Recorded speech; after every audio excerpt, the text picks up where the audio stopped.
And welcome to another Biddle on Saturday, December 7th, 2019. How's everybody doing? Yeah, doing good, thank you. Silver. Yeah, I'm doing Yes. all right, Rocker. Well, we are officially open for business. So there you go. Can we get a confirmation that we're actually live? And that we're sounding looks good? live to me. Yeah, it's all live. So this week, first of all, I just want to say there is a special announcement coming later. Just saying. I am very excited about it. Maybe other people won't be excited about it, but I am super excited about it. So, but this week we are trying out Ubuntu 1910. So, who wants to go first? PZ? Yep, I'll take the first crack at the whip because it's going to be really, really easy. I think I gave 4 thumbs up to Budgie last week. Well, this time I'm going all arachnid on you, and I'm giving Ubuntu 8 thumbs up. Yeah, I'm going Spider-Man, and we're going 8 thumbs up because Ubuntu is just there. It works. You put it on. And if anybody says it's boring, I've got a screenshot that I can show you. I put it into the Biddle chat, and it only took me 5 minutes to do it. You can mess around with their panel settings. Now they've gone 414 as well. It's just marvelous.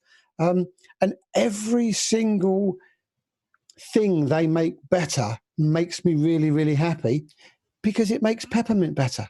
Because we use so many of their bits and pieces. So, yeah, Sean Davis and his team, fantastic job. Thank you very much indeed. So much so that I'm actually a patron of Sean as well. He does some fantastic work. So, really appreciate it. I can't say enough superlatives about Ubuntu. It's great.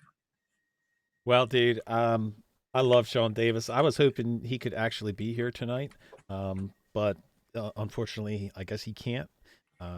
But Ubuntu is always one of those things that is just that steady operating system that you know is going to be there, you know is going to work, and it has that familiar feel to it. So, like, it has that familiar feel to it to where you boot into it and it's like it just feels comfortable. Okay, it's not the most flashiest desktop around. It doesn't have the most innovative, newest features around, but it's just familiar and friendly, and I love it. Ramon, how are you? Yeah. Welcome to Biddle. Hi, thanks. I'm fine. So I just got around like an hour or so for testing. I tested it on I tested live at first in my own work system. It worked pretty fine. Then I put it on an old system, old Lenovo laptop, and it worked great. So I noted down a few bits. First game I saw the idle usage was 570 MB, and that was like pretty less as compared if you compared it to other desktops. That was very nice. Then I saw the Graybird theme. Now that theme is something new to me. I haven't seen it anywhere else, and it looked nice. So plus points for that. Then I also, the moment I started the file manager, I recognized the icon theme. It was the same theme that Elementary uses.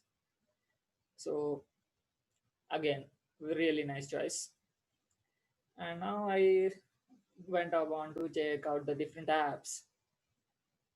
There are some really nice apps given there, like onboard. That's an on-screen keyword. Awesome job. Next we have what is a game. Game doesn't usually come by default in many places, and it was given here. So nice. I do have a couple of things that I'd like to point out. Anybody here from Ubuntu team? I don't believe so. Okay, so I'll just point them out. The first thing was there is a when you click on the time at the top right corner, you get to see the calendar, right? Now, when you go to the calendar and there is the today's date is actually selected. If you select on the other date, there is no distinction between today and the selected date. like if anybody has no more elementary, and you can just go and check the calendar out there in the notification panel, there actually is a distinction between selected date and the non-selected one, like the today's date and the selected date. There should be kind of a distinction, I thought that should be there. And one more thing that I noticed was I added multiple workspaces, a couple of them, and I could switch them by using Control F1, F2. But then there was no notification or any pop-up saying that I was on workspace 2 or I was on workspace 1. I thought there should have been a little pop-up or something like that. Like we have in Lubuntu, we have a pop-up right in the middle of your desktop, which comes up for less than a second or something, and it shows the desktop name which you are in. I think that would be a very good addition. And the last thing that I thought was three finger tap didn't work on my touchpad. I don't know why. Anyone else? Did it work for anyone else? No, it normally doesn't work. Most distros don't have live input gestures where you can, use that. Three finger tap should just give you a middle click emulation, right? Oh, three tap. Okay, I didn't know if you meant Tap. swipe or tap. Okay. No, not swipe. Okay. The tab didn't work. That was the only problem. Other than that, it worked flawlessly. The installation was good. The desktop booted fine and all. It was just awesome. It worked out of the box. I liked it. Cool. I did just give the 3-tap thing a go, and it doesn't work for me. So. Go ahead, Zach. All right. So thanks very much indeed for that, Roman. Vash, did you try Ubuntu this week? I did not. I've been elsewhere on the Linux adventure. Oh, okay.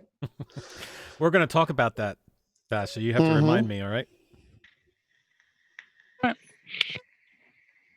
Okay, Thomas. Now, I know you gave it a try because it's what Draugr OS is based off of. So how does the base look nowadays? So, as many people will know, when I tend to give an OS a try, I tend to drop it in a VM. This did not happen this time, but I did try it. Instead, a few days ago, my current Ubuntu install decided that it was time to die. And in the middle of a graphics driver update and a Wi-Fi driver update, the kernel modules were not building. I thought I got it fixed. I went to reboot. Nothing popped up on the screen. So I actually installed Ubuntu, not knowing that was the distro challenge for this week. So I am happy to say that since then, it has been rock solid.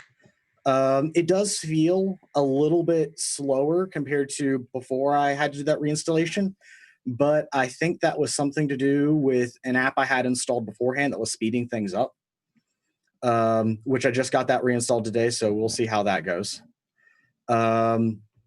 Otherwise, I've noticed a few things that have popped up in the settings menu that weren't there before. So like Qt settings are there and it wasn't there before. And I'm very happy about that. There are a few things in there as well. I don't remember what they were off the top of my head. Overall, it's the same Ubuntu you come to know and love, but newer. Because, of course, newer XFCE, which is a rare jewel we get these days. But overall, yeah, I love Ubuntu. Everybody who knows me knows I love Ubuntu. Current Draugr OS is based off Ubuntu. So fairly similar-ish. But yeah, if you're wanting something that's fairly lightweight and stable, Ubuntu is a good way to go. Mm-hmm. Yeah, thanks for that, Thomas. Alan, Penguin Revolution, did you get a chance to try Ubuntu this week? And if so, what did you think? Well, I did, and I liked it. It had a new theme than the last time I used Ubuntu, and I really, really liked that. I haven't used Ubuntu in about 3 years, so I really like the modern look. However, I'm one of those people that doesn't like the whisper menu, so I immediately switched that out. but I was working on it on one of my hopping laptops, and what I did was I replaced it with Rofi. So I just used that just to like type up a bunch of stuff and all that stuff, and I used it to play a couple games. It worked great for gaming. I was running it on a 6 gigabyte of RAM, and it only used about a tenth of that. So I really, really like the Right. lightness of it. Other than that, I thought it was a pretty solid distro. Awesome. Well, thank you. Bill, I know you tried it. So what'd you think? Well, I've played with it for a long time, and I have a very soft spot in my heart for XFCE and Ubuntu. I think the only issues that I really have in it that are major is I wish that the super key was bound to the menu from the get-go. And obviously that's pretty easy to do, but if you're a new user, you're going to get a little confused with that. And the look and feel, just it looks a little dated when you start it up. And that's easy to fix. Zeb showed like a really beautiful setup, but the striking thing is when you just had Zorin Lite come out, and Zorin Lite looks absolutely gorgeous at first boot, and it does that really quick eye candy appeal does appeal to users when they look at it. It's just something to think about. It's really hard to judge because somebody else may not like that. So the other thing that I really think that needs to be looked at, so when you boot up, you go to a black screen now. They changed that. And if you do an encrypted install, you can't, unless you know where you're looking, you can't really tell where your input is to put your password phrase in. So that's just a minor thing. I've brought that up before, and it's not a big deal, but that's just something to consider for a user that's not used to that. If they did it encrypted, they'd be like, everything is black. Where am I supposed to click my mouse to enter? So, but I love it. I mean, it's like Zeb said, a lot of the stuff that Peppermint grabs gets built out of the developmental team that Ubuntu is. And Sean, there's a lot of, if you really stop and think, if you go through and look at like Veracrypt and a bunch of stuff, they're PPAs, there's a lot of stuff that team does that you may not think about. So I'll agree with you there for sure. Bill, one question. Did you find that mapping the super key to the menu, did that break other keybinds for you, or are you not using them? It hasn't broken any keybinds for me. I don't think super left it was bound to anything that I found. But it hasn't broken anything, at least that I'm aware of. Okay. So I just got to say, this is something that I've been running into with the Ubuntu 1910, and maybe it's just me and my hardware. You know how that is, but and it's not blame just the hardware, Rocco. It's not just related to Ubuntu. It's actually with Ubuntu 1910 that the power settings have no effect on the monitor. So I still the monitor shuts off. You know how it will shut off at 15 minutes or whatever. It shuts off regardless if I turn that off or not. I don't know if anybody else has experienced this, and it's not just Ubuntu, it's most of the 1910s. Does your monitor... You do know there's more than one place where you need to turn it off within the Power Manager settings. Yes. Yep. So you've got general, or you've got system where you have to make sure that the screen lock and it's not suspending. Correct. Displays, you have to turn it on to put them all on never. Yep. And then turn it back off again, because it's working perfectly here, whether I set it to blank after 3 minutes or 15 minutes or not blank at all. It seems to be fine on my system, so it's really weird. That is really weird because it's not fine on mine. Okay, Rocco, another thing that you might want to check is your graphics driver, because sometimes that can mess with things. Did you install the PPA for the graphics drivers? I didn't install the PPA, but I checked the box in the beginning of the install for the third party, so that automatically installs the NVIDIA driver. Yeah, you don't need the PPA now unless you really want 440. But like I said, in system I have it never. I have it the lock screen off. Oh, did you turn the screensaver off as well? Because that's another little pain. Screensaver, I don't know if I turned off, but it doesn't come up with a screensaver; it just goes black. So It could be That that's is a what your screensaver. screensaver. Yeah, because the default is a blank screen. Hey, Yeah, maybe that's it. I don't know. Yeah, the default is a blank screen. Yeah. I'll get back to you on that. That's too So many they do things have to have a- to shut off. I'm just saying, that's too many I things know, to have to yeah. shut off. All right, They let's do have a continue new on. screensaver, so yeah. Yeah, that is a lot of stuff. No That's doubt. a lot of stuff to turn off just to not have the Yeah. monitor go blank. So anyway, go ahead. Continue on. Don't mind me. Don't mind Rocco. It's just his thing, whatever. Just Whatever. settle down, Rocco. Peter, how are you Hello. this week, sir? Doing good. Feeling festive, so I left my sweater on. I like it. Thank you. So Ubuntu, Zeb gave it 8 thumbs up. I'm the original spider, but I'm giving 7 thumbs because Bill and I are of the same mind.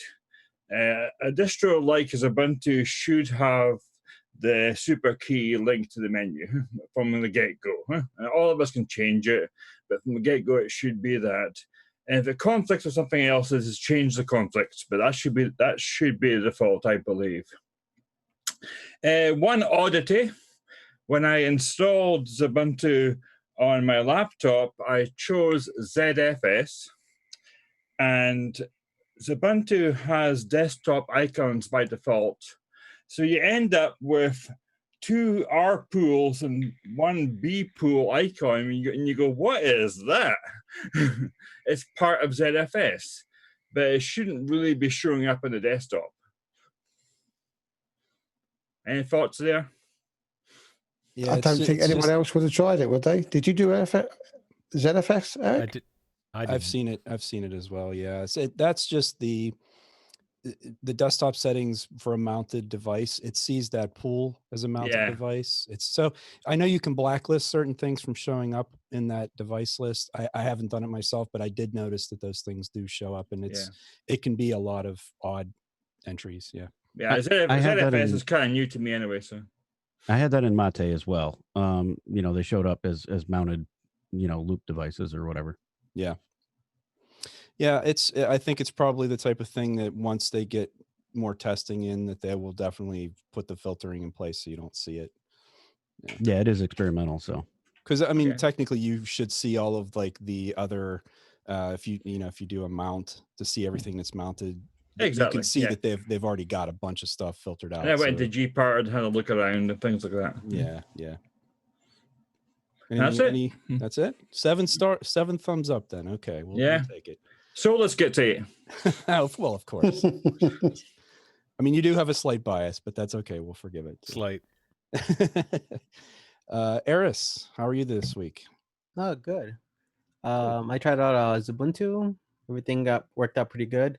The only bug I had was one time I suspended my system, came back up, and I had like 720 resolution, even though I have 1080p. I'm not sure what that's about, but I don't really fault Ubuntu because I do have NVIDIA, and NVIDIA is a pain to work with as a DE. The one suggestion I would give Ubuntu is that they would do more panel settings. You know how they have that app that does different panels? They should really use that to have different presets. Like they can have like a full dock at the bottom or on the left or on the right, just like Ubuntu Monte does. I know they don't have the same amount of menus that Ubuntu Monte has, but they could do something where you have the panel on the top, panel at the bottom, different ways, so that it's easier just to get started. I mean, you could do it yourself, but it's just so much easier that way if somebody would have that. Well, that's really weird because they've got GNOME 2 Redmond, XFCE 4.12, 4.14, then they go 1204, 1404, 1804. So they've got like half a dozen, or are they all the same sort of thing? They all look pretty much the same. It's like previous version. But I think if they would have like a menu at the top, menu at the bottom, maybe on the side, like Unity, that would be, I think, better in my opinion. It would showcase it more for sure, yeah. And I would think too that you could also, because you can import them and export them, maybe have a way to just have, maybe on their forum they already have something like that, where hey, here's a profile that does this or that or the other. Yeah, but by including them by default, it's nice to see that they do have the ability to switch between them. But yeah, maybe some different variations.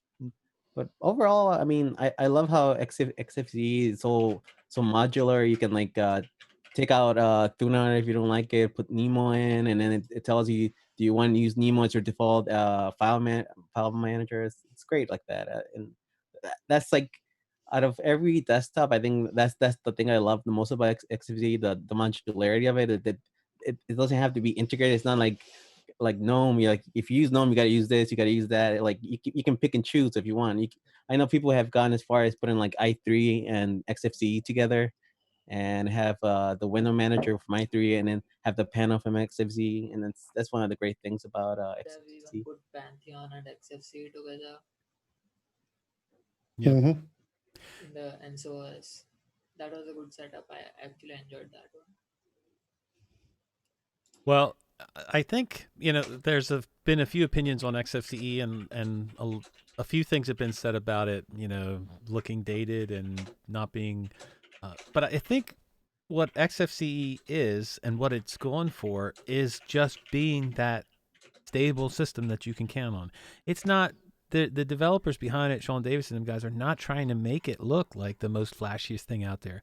If you want it to, you can change it to whatever you want. And Zeb proved that. Did you post that screenshot in the YouTube chat? I did, in both YouTube and Zoom, yeah. I mean, you can make it look whatever you want, and that's the great thing about it. But as a default setting, I mean, and in the same way, default GNOME is not the prettiest thing in the world either. But, giving you that default experience and allowing you to change it to whatever you want, it appeals to many different people rather than just appealing to, like, for example, somebody brought up Zorin. And granted, Zorin is beautiful, but that's in my eyes.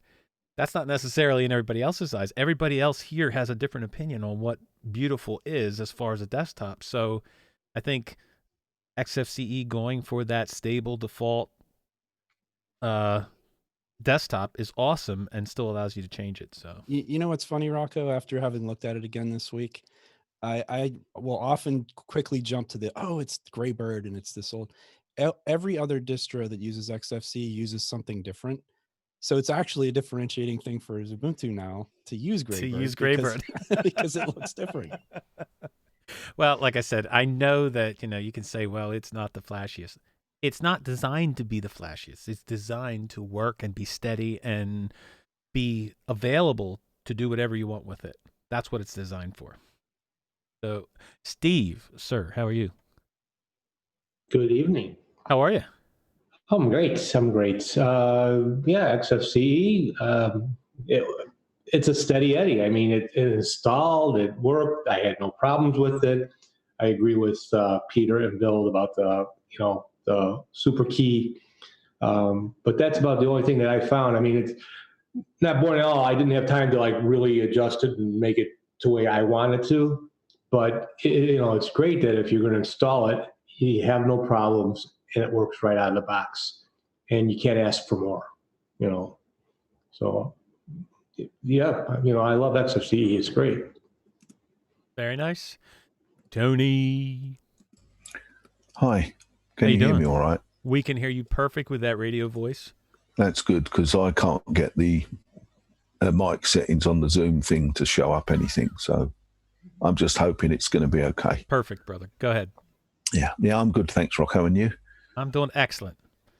Good. Ubuntu 1910. What do you think? Well, I seem to have a different opinion to everybody else so far.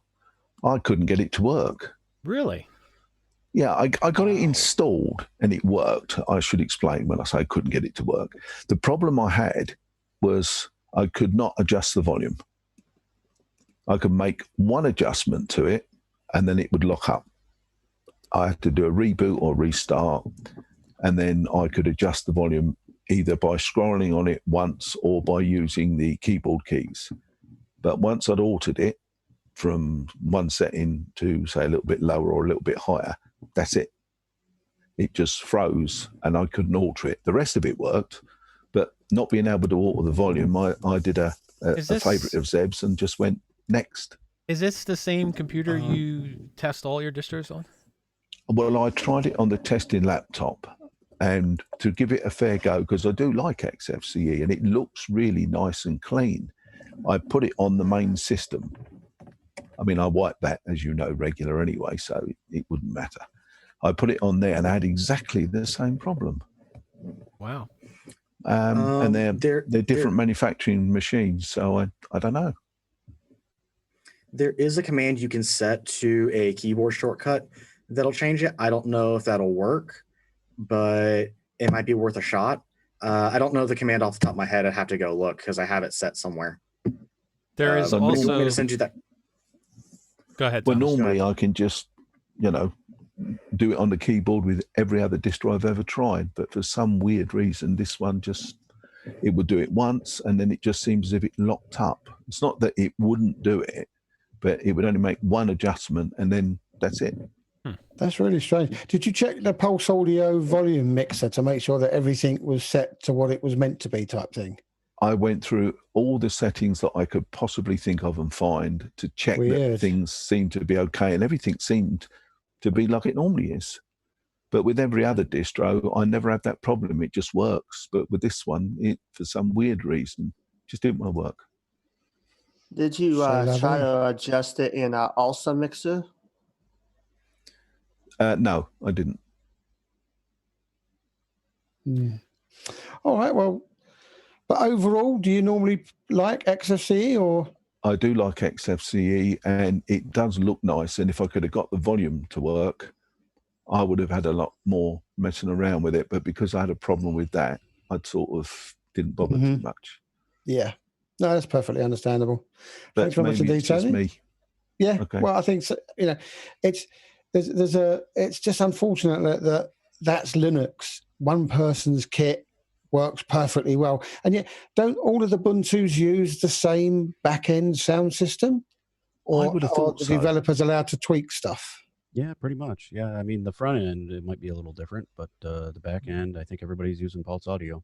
Well, I'm running Ubuntu 1910 with the GNOME desktop now, and that's always worked on both machines fine. So I was surprised. I didn't understand it. Weird. Ubuntu GNOME actually uses ALSA mixer as the back end. Well, I think underlying Pulse Audio probably also is there as well. Yep.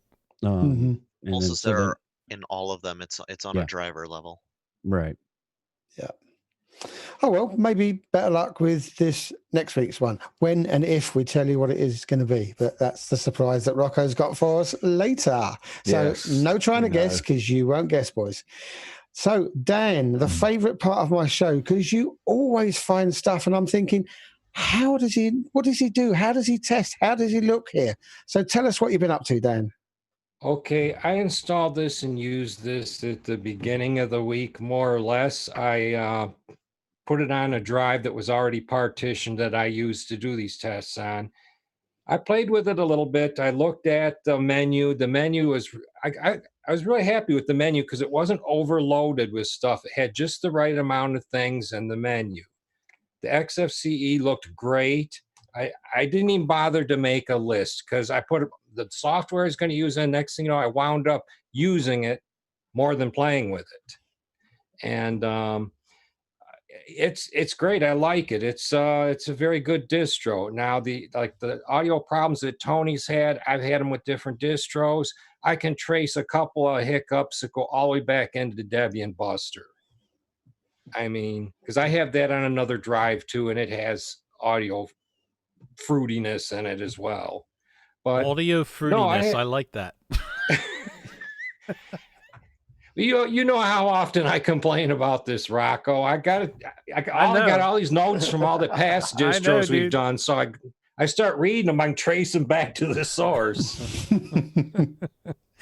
But no, it's a pretty awesome distro, and I had a good time with it, and I didn't have any major hiccups. I didn't even try the super key because I don't use the keyboard that much unless I have to. I've been a mechanic all my life. My fingers are all busted up. Mm-hmm.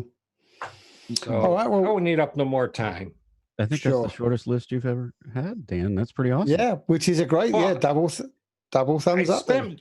I actually used it more than I use my regular distro because it was at a time when I didn't have time to switch drives out and I had to get some work done. Cool. So it was nice that you could just fall into the flow and carry on. It's good. Yep. All right then, Eric, what have you got for us this week? I'm slightly unprepared. No, I did take a look at Ubuntu, and I guess if I had to sum it up, because I'm not going to take up a lot of time, I think everybody's doing a great job here.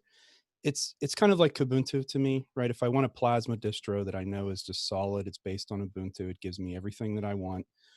Ubuntu is going to be the XFCE choice, right?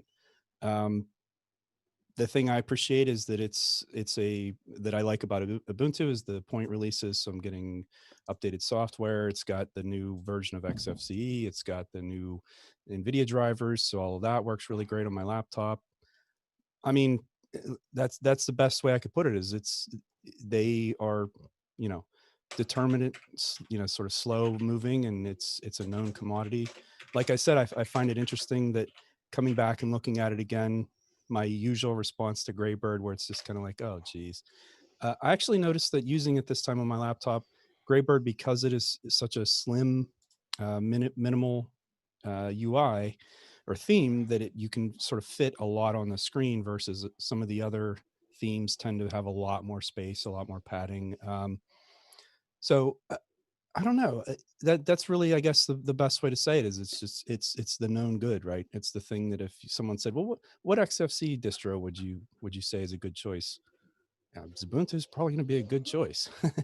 So, great job to the team, to everybody involved. And I literally couldn't find any fault. I used it for probably 4 or 5 hours and did everything I would normally do on any other distro, and it just all works the way it's supposed to.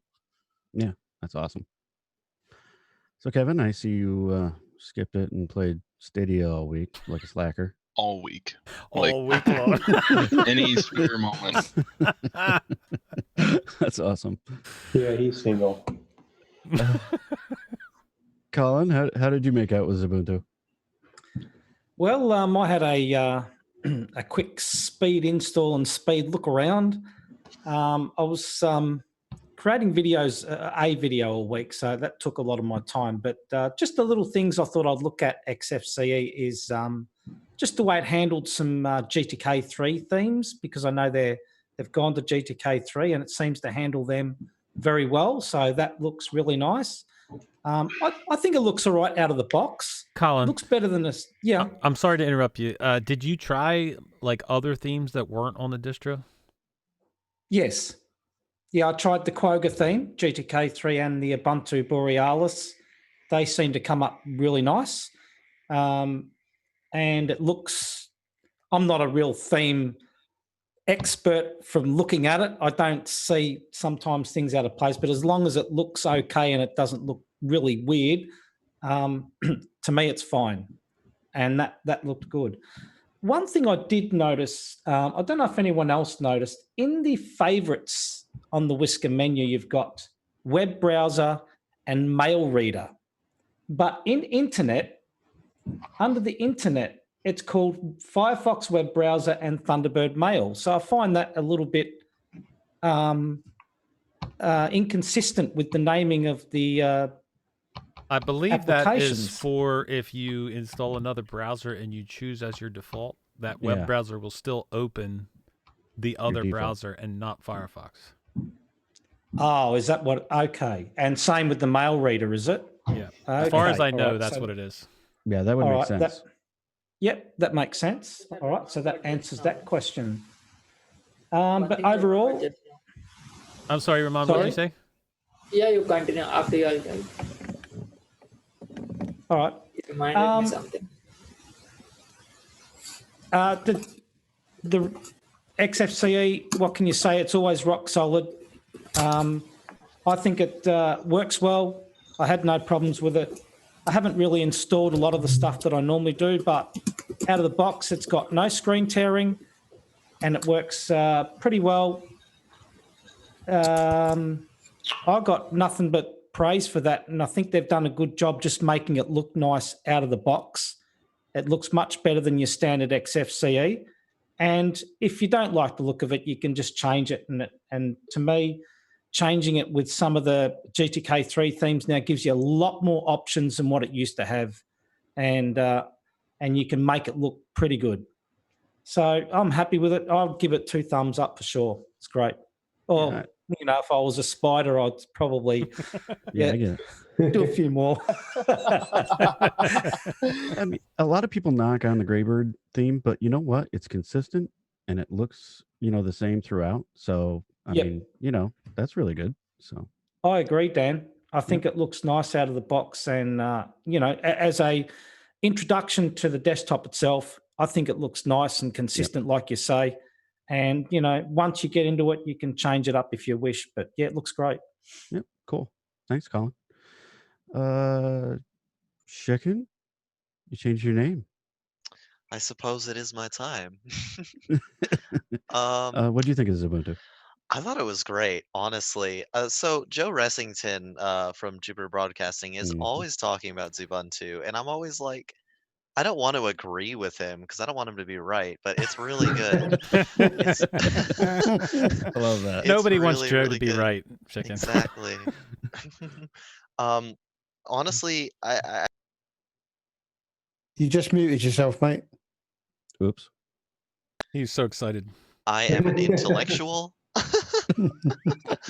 I love projects that put a lot of focus into like design and things like that. But the thing is I have no complaints about Graybird. Like it's just a really good XFCE theme, and I don't feel like I have the need to change it. And then beyond that, the fact that it just works, to quote Zeb here, and it works really well. Like it's fast. The XFCE is still really lean, still really mean, super flexible. I have no complaints. I did actually use the ZFS option, and this isn't really something that's like Ubuntu specific, but it did install without a hitch, so that is definitely good. There were no hangups there, and audio was working, but I had an issue getting it to like retain settings for my HDMI port, but everything else worked perfectly. So, 2 thumbs up. The 2 thumbs that you have, you put up for Ubuntu. All right, I like it. Mr. Dreaming Wolf Dave. Yes. How are you, sir? Excellent, actually. Good. Glad to hear it. I was kind of caught off guard because when I installed it, and I flipped through the pages fast because I installed things by rote memory anyway. But I do remember that the install is a little different because the screen with the third-party software options, there were only 2 tick boxes instead of the normal 4 on that page. And I went through it so fast that I didn't even register, and I wasn't going to reinstall just to find that. But I found that interesting.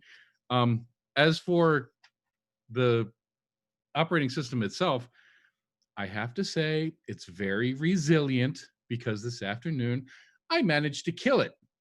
Because, well, like Colin, I was looking at the menus and I saw that web browser thing, and I went into the software boutique or that little shop, and I went to the installed section, went down, saw web browser, and I said, well, remove it. So it very dutifully removed it. And the next time I went into the terminal and did an app install for something, it said, you have all these programs that are no longer needed, so just do auto remove. No. So I did that. And when I restarted my system and logged in, and there was my nice wallpaper and nothing. No panel, no nothing, no right. Lovely. So, Control Alt F1, drop down to the TTY, log in that way. Got some stuff reinstall. I say it's resilient because, reinstall the XFCE4 terminal and panel, and everything came right back up, and it just went on. I really like in the panel that the icons can be resized, because in a lot of distributions, when I resize the panel, some of the indicator icons stay small, and I can't go in and change their sizing, and I can in Ubuntu's here, and I really appreciate that. I wasn't crazy that LibreOffice was installed as separate programs instead of having a unified installer that I could go into the software and just get rid of it all at once, because I don't use it. I use SoftMaker Office. But other than that, and I also do like, it's not Dolphin, so that I can't pull up multiple tabs and just copy over, make a link. But I do like that Thunar has the, send to desktop as a link. And then I just grab it from the desktop folder and move it over into my home folder. So I do like that about Thunar. It's not Dolphin, but it can do easily enough what I need it to do. There isn't any file manager out there that's Dolphin, Dave. Just saying. Nemo. Yep. Yeah. Thank you. Next. Dave, I have a question for you. So as an Arch guy, I know when I install XFCE on Arch, it comes with a very sort of plain vanilla out of the box experience. Have you done that where you have pulled XFCE on Arch and sort of then built it up a little bit? So in terms of comparing that to XFCE, I mean, we criticize a little bit that they're using sort of Graybird, and but they still obviously put a lot of effort into putting a different menu, putting the better theme. There's a lot of work there that I think happens that is not just XFCE, right? Definitely. When I use XFCE on Arch, usually what I'm doing is getting an operating system that I'm not going to look at the desktop. I'm going to be more interested in just having the desktop open only long enough to get my programs up and running, and then concentrate in them. And as soon as I'm out of my program, shut everything down.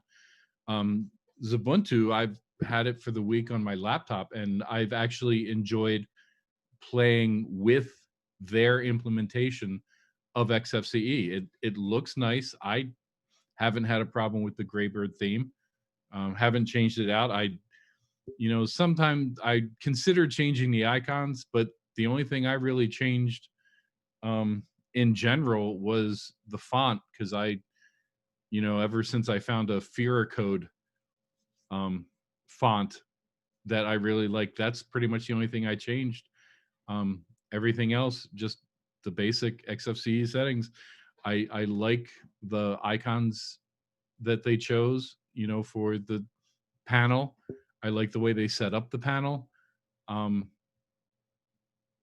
probably would rearrange how the whisker menu sets up, only because the power, log out, and restart buttons I kind of prefer to be at the bottom of the menu instead of at the top where it is. Which you can do with a very simple click. You can mouse click properties. Yeah, and it says, keep it next to the search bar, I think, and you got to untick that, which I didn't get around to doing because I was thinking about something else at the time that I was going through those settings and never got back to it, because I was busy playing with other stuff because it was working well. So XFCE is not my first choice because I like the ability to get nitty gritty that I can in Plasma, but I've never had complaints about XFCE. I've always liked it. It's always been solid for me, and the Ubuntu implementation of it is really solid, really nice. I like it. I only got 2 thumbs, but it'll get both of them. All right, excellent. Well, thanks for the comparison, because that's, like I said, that's just been something I've noticed, that it's easy to have that criticism of, well, it just looks like, it does not look like standard XFCE. If you You can make standard XFCE look at it, but it's going to take you a while because you're going to have to change theming. You're going to have to pull in icon sets, notification icon sets you're going to have to pull in. You're going to have to do a lot of, coloration, changing how the window dressings are set up. They did a lot of little stuff that you really don't see unless you're used to vanilla XFCE. Yeah. Yeah, definitely. All right. Well, thank you for that. Paul, how are you, sir? I did not try it. Every week, the man's a genius. I love it. You didn't try Thanks. it. Okay. Well, that's okay. I have an important question, though. How's Mrs. Claus? He's gone back to his GIF. Yes, he has. Oh, my. Guess we'll never know. We may never know. We may never know. All right. Well, I'll do one more since Paul skipped. And Daniel, how are you, sir? I am well. Can you hear me all right? Yeah, you sound fine. Okay, cool. Because it's funny. Tony had mentioned it. I'm actually using Ubuntu right now. So I did one of those crazy things where I just installed it on real hardware earlier today and said, tag with it. I'm just going to use it for the stream tonight and jump on. So we have a term for that. Yes, I know. Yes, that's exactly it. So, it's one of those things. Everybody's hit on a lot of the really good points. I haven't run into any real issues. The only weird thing that I had is Tony had mentioned it. With Zoom, I try to pull up the audio settings and I just get a white screen for any of the audio or video settings screen. So it just doesn't paint anything inside the screen. I don't have the weird issue with the audio in terms of actually adjusting audio inside Ubuntu itself. So it might just be the package of Zoom that I pulled down. Just something weird there. But did you do their PPA from their website or just their deb package? Or I think I just did the deb package. Yeah. So, but I mean, I had that problem too, and then I put the PPA on it, and it worked just fine. So it might be just the package. Gotcha. Other than that, I mean, I made a couple comments on Telegram. It's one of those distros that if you just want to get something done, it just works. Everybody's saying the same thing. It seems like it just works. You install it, and it works. I got in here, I was able to install OBS. I was able to install all the other software that I use on here. I guess my new thing with a lot of these distros is that I don't have a ton of time to play around with configuring things anyway, especially as of late. So it's if I can get a distro to just install and do what I need it to do and not be broken, then it's a huge win. Right. So, and Ubuntu is just one of those ones that works. I was able to find the dark theme pretty easy. There's some odd things to it. A few people have mentioned the not being able to hit the super key and get the menu. For someone like me, and for a lot of us, that's pretty easy. I just found it in the keyboard settings and I remapped a couple things in there. Once I got poking around in there, I'm like, oh, I actually like this map to this and this map to that anyway. So let me go ahead and do that. But other than that, everything else seems to be working great. And I mean, it's snappy, it's fast, it looks great. The dark theme looks really great. I like the dark theme because I'm a dark theme kind of guy. So, yeah, I mean, I have no qualms with it. It works great. And I've always liked Ubuntu for that one reason. Like everybody says, it just works. Well, that's sometimes people will use that term and you well, that's fine, but it is a underrated term. I mean, when you can count on a distro to be there and that you can count on it and install it and it's going to work, that is an awesome thing. So Rocco, when you can count on a distro to do that, I can count on Ubuntu to install and just work. I know that. Like I said, I may be partial to Pop OS, but I know that if I needed to, I could install Ubuntu and it would just work. Well, I think I've said this before to like some other people, but like I think the highest praise I can give any distribution is that it's boring. Yes. That's Kevin. true for a lot of things in life, isn't it? You know, Yeah. you just it's boring. That's a good thing. That was my point in trying to bring that up, is that like you could say whatever you want about it as far as it's not flashy or this not this, but it is a big compliment to say it just works. Well, that's a big compliment to all of the 1910s. We've gone through, this is what, close to the end of all the testing, and they pretty much all work very well. So there's a lot that base is really, really good. Absolutely. Well, just a quick question for you, Rocco, on your dual screens. Have you noticed that you've got any more problems of stuff popping up on the wrong? Not that you're on dual screens tonight, but you know your XFC bone was stuff went where it wasn't supposed to go. Has that been fixed or? It's been fixed, is that because I cut it down to one screen? Well, that's no answer. I didn't get to test it on dual screens, so I can't tell you. Before, when I would open up Ubuntu or any XFCE version, it would pop up Windows on the wrong screen, even though I told it to place it in the center on this screen. So, and there was no way to go in and kind of like fix that. Like I tried everything that I needed to fix it, and it just didn't work. It worked some of the time. It didn't work all the time. So what mine tends to do is if I launch an app, it tends to launch on the monitor that my mouse is on. But there are certain apps that don't follow that. Discord is one that's notable. VirtualBox also does that. It seems to be if it uses Qt instead of GTK, it doesn't follow that setting. Or if it's a snap, it might or it might not. It's a little bit more finicky there. I don't use Flatpaks very often, so I can't make a claim there. But most of the time, my apps just pop up on the monitor that my mouse is on. Well, I've been simplifying things down, or trying to anyway. So I have one monitor for my test machine now and one monitor for the main machine now. And yeah, so I'm trying to make like whatever GNOME calls them, workspaces or whatever their term for it is, I'm trying to make them my best friend. So, all right, Swift, sir, are you there? Yes, I'm here. Good evening, sir. How are you? Pretty good, pretty good. Having a little hardware trouble, but that's okay. That's all right. Did you try Ubuntu 1910? I have not. I have Ubuntu, just not that particular version.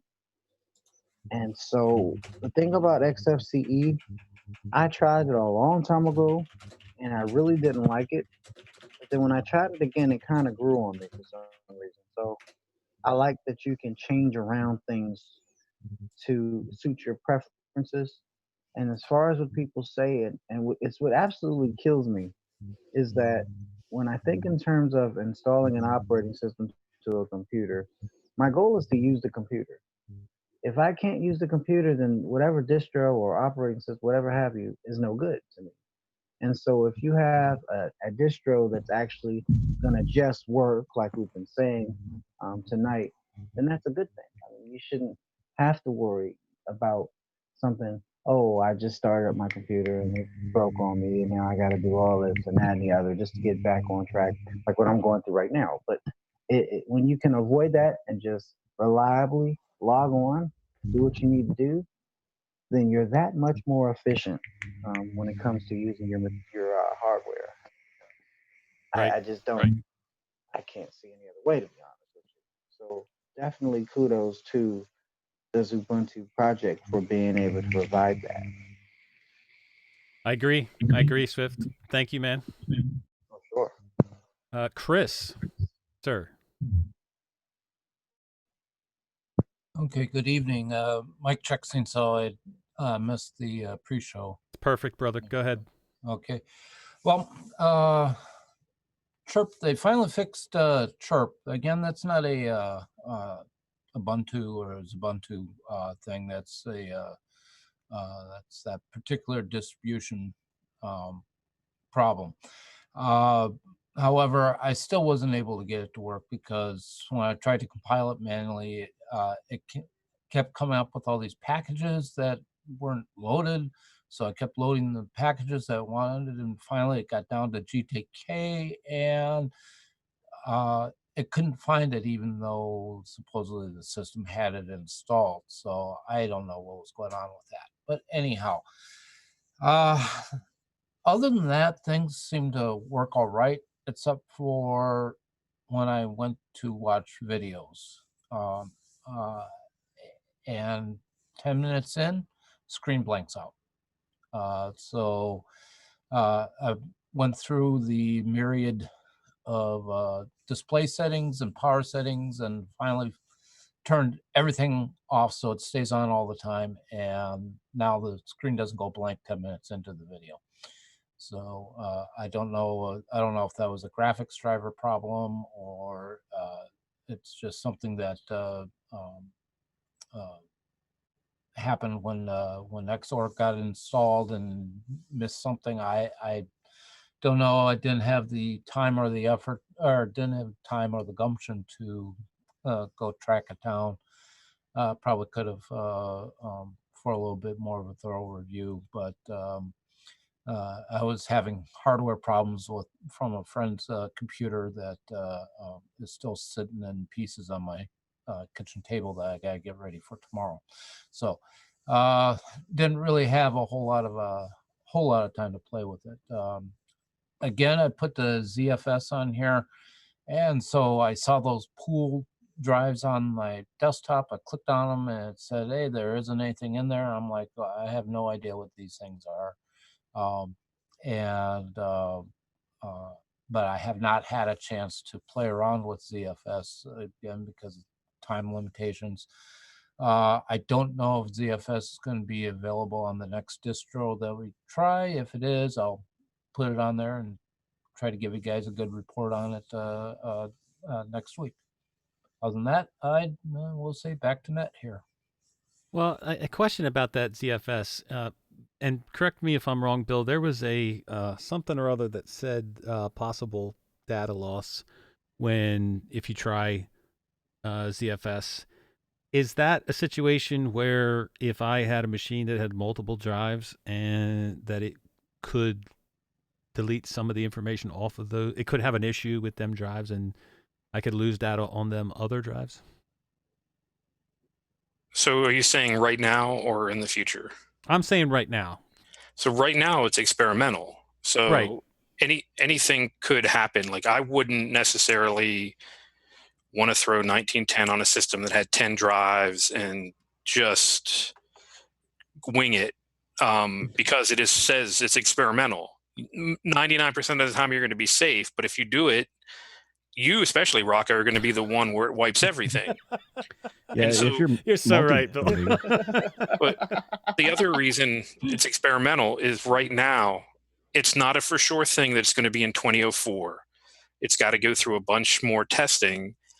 And if it does go in, the layout that it's going to be in the future probably is going to change a little bit.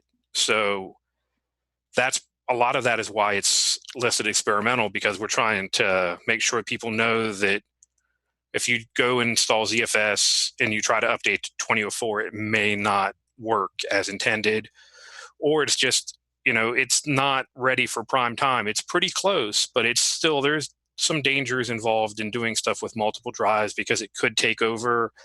And also there's the bad thing about user error. If you select a drive during the install, it'd be like, boom, gone. Oh, I can't go back now. So there's a lot. If you try to do a recovery on that drive that you've added into a ZFS pool, you're going to be bad words. Right. Yeah. So, go ahead. I just wanted to know, now, is this a Ubuntu exclusive and being developed by the Ubuntu teams? No. Or? This was originally developed by Sun Microsystems a long time ago and was very large in the Solaris community and is also very big in the BSD world. And recently there has been some legal ramble jamble about the validity of the license for it. And apparently everybody, at least at Canonical, is happy that the licensing is good, and so they're going forward. It's the better way to. It's sort of a parallel to ButterFS, similar but different. And is really big in the BSD world, and it was big in Solaris. Oracle technically owns ZFS, but it's the complications when you get into the legal part. That's why they had a bunch of lawyers look it over, and Canonical feels confident, they say, that everything is good to go forward. Yeah, and I think it's where it got forked. Some of that got forked off, and so then they can say that this version that's being provided meets up with the legal, things that Bill's talking about. But as far as Linux, I don't think you'll find it anywhere else right now other than Ubuntu. Correct me if I'm wrong, Bill. I don't know of anyone that's really pushing it. I know Red Hat is not. Ubuntu is the only distro right now that actually has precompiled ZFS kernel modules installed. If you go into things like OpenSUSE, you have to actually build the modules yourself, as they can't be provided by the distribution because their legal team has decided that it's not suitable for them. And the other thing with ZFS, the reason why it is kind of a risk as well. ZFS works more on a disk level. It's controlling the hardware as well. And the issue with maybe you just select one drive, but because it kind of does speak on a hardware level and it's not just sitting on a partition table, that's kind of why you run the risk of data loss with other drives as well. So if it's pointed somewhere, but it decides it wants something else, like it will just take it. So Yeah, it takes over as the drive controller, if you will. It's a software controller, so it takes You over. set it for up that. with a RAID though? You can you set it up. No. You don't have to. You can. It does its own controlling of the RAID. It's a software RAID. Yes. Yeah, there's various levels of software RAID you can set up with They're it. called Z-RAID, and Right. it works similarly to normal RAID, except it has its own scrubbing features and different parity assembly. But if I want to do like a RAID 5, it would know how to set that up. Yeah, there's a parallel, if you will. Okay. All right. Now that we ventured off into the ZFS world, let's Sorry. get back to... No, that was my fault. I brought it up. That is our take on Ubuntu 1910. Does anybody else want to get in any last thoughts on it? All right. So overall, I think Ubuntu is pretty awesome. And I think it offers you a steady, stable distro with something that looks and feels familiar to most. It covers a huge general audience. There are distros out there. Well, just take GNOME, for example. GNOME is awesome in my opinion, but it's not for everyone, okay, because of the workflow. And so XFCE covers a very wide general audience of people that it appeals to. And if you haven't tried it, you should. Just saying. And I also want to thank Sean Davis and every other XFCE Ubuntu developer out there for all of the work they do on this. And people, kind of give them a hard time because they have a slow release cycle, supposedly a slow. I guess it's slow. We'll give them that. It's slow. But it is a rock solid, steady, slow release distro that you can count on. So thank you for all the hard work. Rocco, I just wanted to add one thing. One thing that should be mentioned is that XFCE, as far as I know, doesn't have a full-time person working on XFCE like GNOME has. So that should be taken into account for the long releases. Yep. Eric, did you want to say something? It was my next topic. It was a very brief thing. Do it. We all love Rocco's Linux Spotlight, right? Yes. And there was a little show that I listened to this week called Jupiter Extras, Brunch with Brent.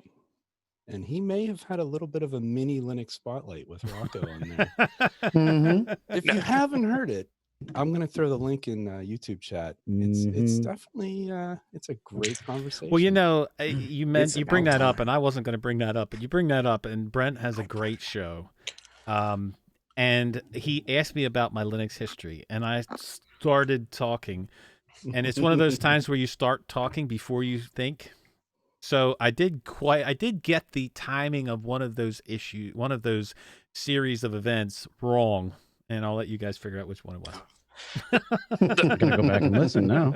Yeah, the best part of that show was that you both were trying to out nice each other. And it was crazy. Nice. It's each other. Dude, the guy has look, you got to admit, the guy has a great topic discussion. He is super intelligent that he can go and he can not just talk about Linux. He can talk about psychology, the universe, and everything else under the sun. And that's where he lets that show go. You know, it's not just about Linux. He'll go into whoever he's interviewing and just talk about anything. And I think it's awesome. Rocco, you both are really good interviewers. And it also points out we've had some issues this week in the community. And having you guys do that shows you what niceness can be and how great it is in the community instead of the divisiveness that we have. And to have, it also brings, because you've been in LUP, you obviously Destination Linux, and there's a combination of two groups that instead of, sometimes there's this, I'm going to be this tribe or that tribe. We don't need that. We're all here for what is it? Big Daddy Linux, Destination Linux, all this stuff. Linux is Linux, Linux, Linux. Well, Bill, one point you bring up there, and I'm glad that Rocco, you and Brent talked about this. I see people say, well, that's what they do on that show, so we can't do that, right? We can't highlight the community because, that's what Rocco does, or that's what whoever does. And I don't think there can be enough of it personally. I mean, the fact that you guys are talking about the same people or to the same people, who cares? You're both bringing something different to it. And Brent is fantastic. Like you and he have such a great, comfortable way. I know when you and I talked, I mean, I haven't talked to Brent directly, but you put people at ease. So anyway, I don't want to belabor the point, but if you guys haven't heard it, it's definitely a great interview to listen to. So Eric, on that point, so you brought up something on the same show. So Linux Spotlight this week was Martin Wimpress. And Martin was also on Brunch with Brent. And they're different interviews. One of them obviously a lot longer than the other one, but they're different interviews, and you still get the character of Wimpy's character, but you get different questions in different directions. And that's like a really case in point because it just happened with Linux Spotlight. And you can see the different ways it's going, and it's not an opposite. It's not Brent was just going to ask these questions and Rocco was just going to ask these questions to this person. And it's so awesome because you get such a great thing. And I think Popey had done one of those. Several people have. So it's just an awesome thing that Rocco, I really can't, we don't give Rocco enough credit for what he does. He doesn't like to take the credit, but he's brought these communities together where people can get together and talk instead of just being out bickering. Yes. That's what I tried to bring up in that episode, Bill, was the fact that there are pockets of communities that kind of, you didn't cross that line. You were either a part of this community or you were a part of that community. And, let's be honest, there was YouTube community, there was Jupiter podcasting community, and I don't want that to be. There should never be a line we're all Linux users. We should all be able to sit down and talk about the same thing and not have to worry about whether or not what community we belong to. It should just be us talking to each other about our favorite subject. Simple as that. Well, but I totally agree with that. I mean, we shouldn't be bickering and fighting about, we use this package manager, we use this desktop environment, OTFM, and all this other stuff. We all use Linux. It shouldn't matter how we use it. So there's only one thing I can't back down on, and it's single click versus double click, and we'll just leave it there. All right. Well, we're gonna get into that because actually, the one of the announcements that we're gonna make here is, I'm gonna change up. Remind me to get back to that point because I'll forget. I'm gonna change it up this week because we have been trying the Ubuntus, and I am gonna put that on hold for a week or so to put into our distro challenge Elementary OS for this coming week. They just had a release, and I talked to both. I talked to Cassidy, and as far as the good news announcement that I have, from what I can tell, Cassidy and Daniel Foray are going to join us on Biddle the 14th, December 14th next week. So the idea is to try out Elementary OS this week and then give them feedback the following week. And I think it's awesome that they both would take the time to sit down with us and, let us give them the feedback. So there you go. There's the announcement. So I'm super excited about having them here. I don't know about anybody else. I think this is great. I think it's this great. is going to be interesting. It is really awesome because they're both, if you see what they do on Twitter and in user error and a bunch of other stuff, they're very, very smart guys. And Cassidy is great at the social media aspect and is really, really out there pushing a very solid feature platform operating system. Yeah, and I'll just say that I have my challenges with Pantheon specifically, and so I'm going to set aside my bias and just take a fresh look at it. It's 5.1. 5.1 Hera. Yeah. And what I would like to do is I would like to put aside some of the bad feelings people have for ideas that Elementary decided to go with. They went with the button to put a number on the amount of money to pay them to download the ISO. And you could put 0 there if you want to, but that whole idea sparked a lot of controversy when they first started. The idea that they don't have the software properties installed to add a PPA, that also people have a problem with that. And if you want to add that stuff and you want to do that, that's fine. I think, and if you don't like that, that's fine to say, but let's give them constructive feedback on everything about the desktop, the good things, the bad things, and just give them honest feedback. And I think it's important to know that you've got to understand as well their design ethos as to why they did that. They take great pains to tell all of their application developers exactly how they want packages to look and feel and react so that the whole system just melds and gels together. So if you then start bringing in PPAs from left, right, and center, that whole, and I hate using the word holistic, but that whole look and feel has a chance to go to pot. So in that regard, I think they've been quite innovative because for me, the thing that's made Linux so great in the past is its modularity, and you can grab this and you can grab that and you can chuck it on there and you can do what you want with it. Daniel and the team have gone, no, this is the way we want it to look. This is the way we put in our design philosophies in. We want to have this wonderful view across the whole spectrum. And if you don't like it, then go and use someone else. Right. But don't tell us to make it the way you want it, because we're giving you a different Linux. If you like it, use it. If you don't like it, move on. And I think from what they've produced is really, really good. It's not for me, but I can see what they've done and I can admire why they've done it. It is the most beautiful desktop in Linux today. I think let's, you guys bring let's up agree to sort of say that's that's a subjective opinion, but that's my opinion. Though. Let's agree to disagree. Sorry, Dan. Go ahead. Yeah, I was going to say let's agree to disagree on that one, but I think you guys bring up some great points. I think it's that outside the box, innovative thinking, pushing the envelope, trying something different, and maybe it'll stick, maybe it won't, but at least they're trying to do that where you don't see that everywhere. Mm-hmm. And the way they're pushing is toward making Linux financially sustainable.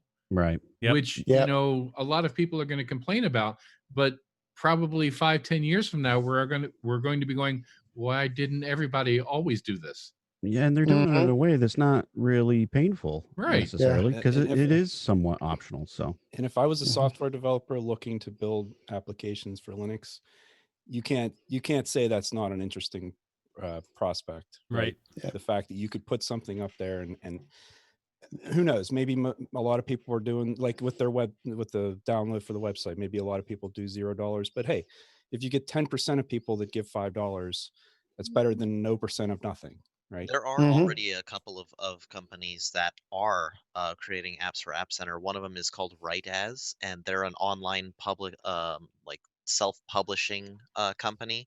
They have a site. If you go to www, why do I say www? Nobody does that anymore. If you go to write.as in your browser, you can use it in the browser as well, but it allows you to basically publish markdown articles, text, whatever you want anonymously. And it's kind of like having a medium. It's what I use to write up all of my posts. So they actually have an app that they've made for Elementary OS, and the other one is actually a podcasting client called Vocal, and it's by a company called Needle and Thread, and they have theirs published in App Center as well.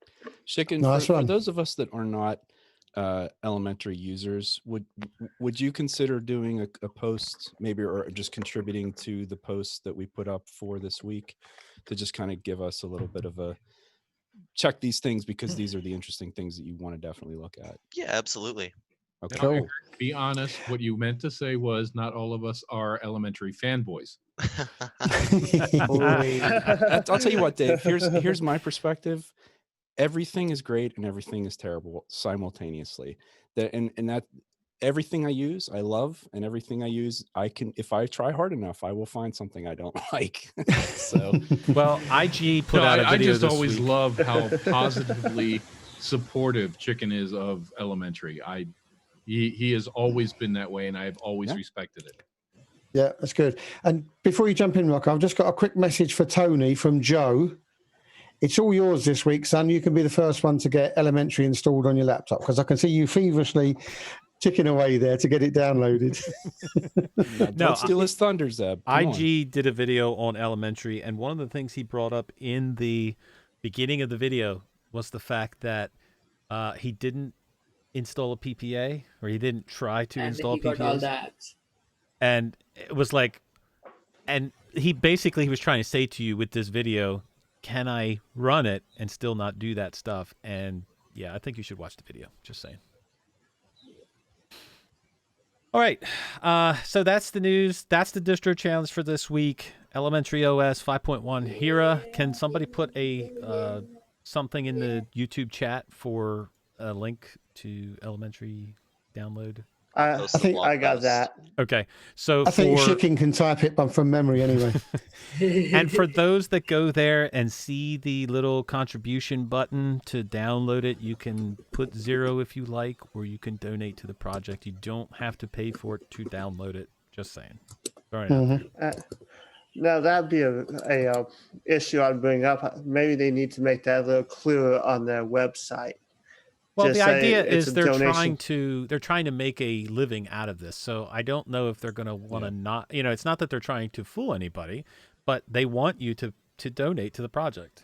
Yeah, and for what it's worth, as a web guy, they actually talk about how that single change made the biggest difference they've ever seen in terms of contributions to their project, where it used to be where the UI layout was different, and they specifically set it so that you have to put a 0 in there if you want to. You can, that's fine, but since doing that, it was like 10 times the amount of people thought, oh, well, maybe I should give $5 or $1 or something. Right, and it's the same way in the App Center for apps that are curated and made for Elementary OS, where they have a suggested donation price.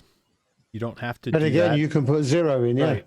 And look, the reality is, if you are using this, and let's say this week we get some users that really love it, giving back $5, $10, $20, I mean, come on. Yep. It's such a small price to pay for. It's a for Starbucks such latte, right? Well, up until recently, I always had a page from Conical show up whenever I downloaded Ubuntu. Yep. And it said, how much would you pay for this feature, that feature, and everything else like that.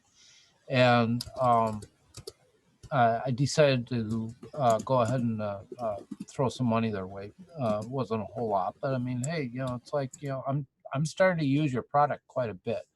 And this was what shareware used to be all about, was the fact that, here, try it out, see if you like it. If you like it, contribute, and that type of thing.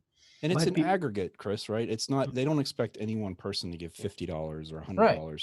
If you give $1, if you give $5, and it's thousands of people, there you go. Yep. And it may be our initiative, like post Giving Tuesday per se. Maybe just throw that out there. So, to be perfectly honest, I think there's a lot of like Linux distributions that like that's their major downfall. Like people run out of funding to do what they want to do, and it's because they didn't ask for it. And I think this is a good way of doing that. Well, I think that it's not just that people don't ask for it. I think just like Eric had mentioned, that the button, that small change makes that difference, because people don't always think about it.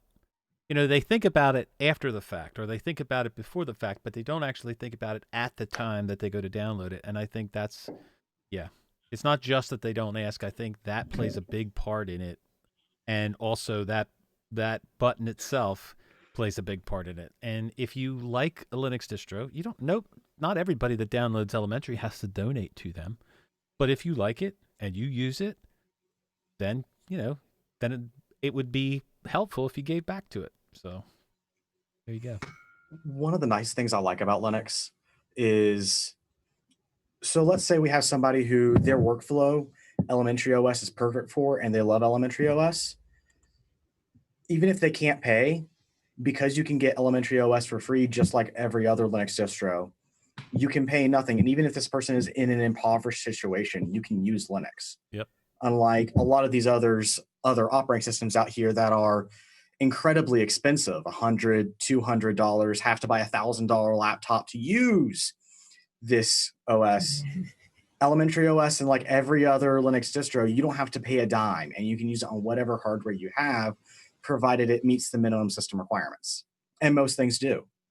And one last point is, people often ask the question, well, how can I contribute? I'm not a developer. I'm not someone who has the time to build code or to do documentation. And look, $5 goes a long way. It really does. Yep. And, it's not just Elementary. That's any Linux program or distro that I would like to say that about. If you use something and you use it often and you like it, and you're able to donate back, then donate back to them, because that just helps the whole ecosystem go further and further. So, all right, moving on. Vash, sir, are you there? Yes, Raku. You recently made some purchases, did you not? I did. So tell us about your Black Friday purchases. Yeah, Ryzen 3900X, and I got some 4133 memory to go along with that, and a Asus Crosshair 8 Hero or something motherboard. So got that all put together. I haven't got as much of a chance to mess with it this week, but I did get Pop! OS loaded up, and everything went pretty smoothly there. I run a few benchmarks. It seems okay so far. I am currently using my old 980 Ti until I decide whether I want to go AMD or NVIDIA for my actual video card. But overall, it's running pretty well so far. I just it's been so long since I've built a system. There are some things like getting the RAM speed to cooperate that I just need to go back and research, because I just haven't messed with it before. So when you go NVIDIA, no. I got both. Seriously though, dude, that is super exciting. Anytime you get, you take some parts and do an upgrade or build a system, it's awesome. I'm sorry that you didn't have the time to check it out too much this week, but I've never actually had an issue with the memory timings or the memory output, as far as like having to set that up to their optimal speed. Usually it's set up automatically. I had to set mine. Did you? It's so they're defaulting into 2133, and I think my the speed on it's actually 4133. I this is looking online. It's like use XMP, and then it's like I finally found out that's an Intel thing. So I found out the thing in AMD. I've tried a couple of settings, but I haven't quite got it dialed in yet. So I just have to figure out what I'm missing. There's just something I haven't seen. I had to set mine in my BIOS, and I have an Asus Right, that's what I'm trying to motherboard. do. Yep. Is I that have a an Asus limitation, too. Dan, from the motherboard? I mean, is that just automatically set that way at low? Yeah, that's what it automatically detected, even though it's capable of more. I bumped it up and it works fine. I have no issues with it, but I don't know why it detected that. But I also have an Asus too, so I'm not sure. It doesn't know that you have overclockable RAM. Its default is that 2100. But it doesn't even go to the regular clock speed though. It's not overclocked. Right, Dan. I had the same exact issue on my Ryzen. There is a weird setting, and bear with me just a minute. I just need to look on my notifications because someone made a comment. I made a comment about overclocking both my AMD processor and my memory in last week's Detonation Linux. And there's a specific setting, Vash, on the Asus memory, and it's buried quite deep, but it's where the system will then automatically work out these timings for you. So there's a section where I go to, and my default clock settings that came from the manufacturer was 3750 on the processor and 3000 on the memory. But by turning on this like automatic overclocking section, and I'll find out where it is and tell you after the show, I can just go to a simple screen and dial in 4000. That's my AMD processor set. And in the memory, there's a pick list. And I bumped my 3000 memory up to 3166.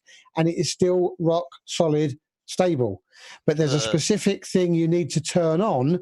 And then it will take, because I looked at overclocking the memory, and you've got about 8 different sections that you have to fill in.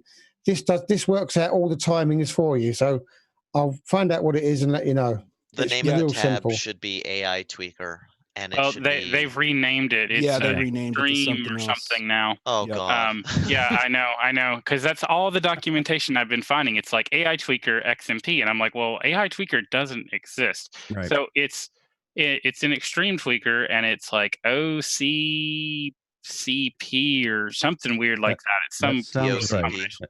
It sounds like you're in the right spot.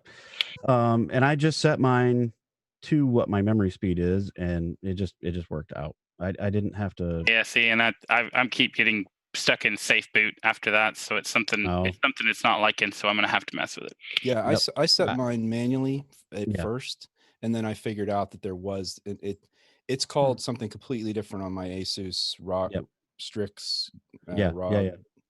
But it's something to the effect like Zeb's saying is once you turn it on, it knows then, okay, let me go check the timings on the memory, and it'll do it itself. It's not overclocking it, it's just setting it to the proper timing. Right. Yeah. Same thing. And what you need to look for, Vash, is precision boost overdrive.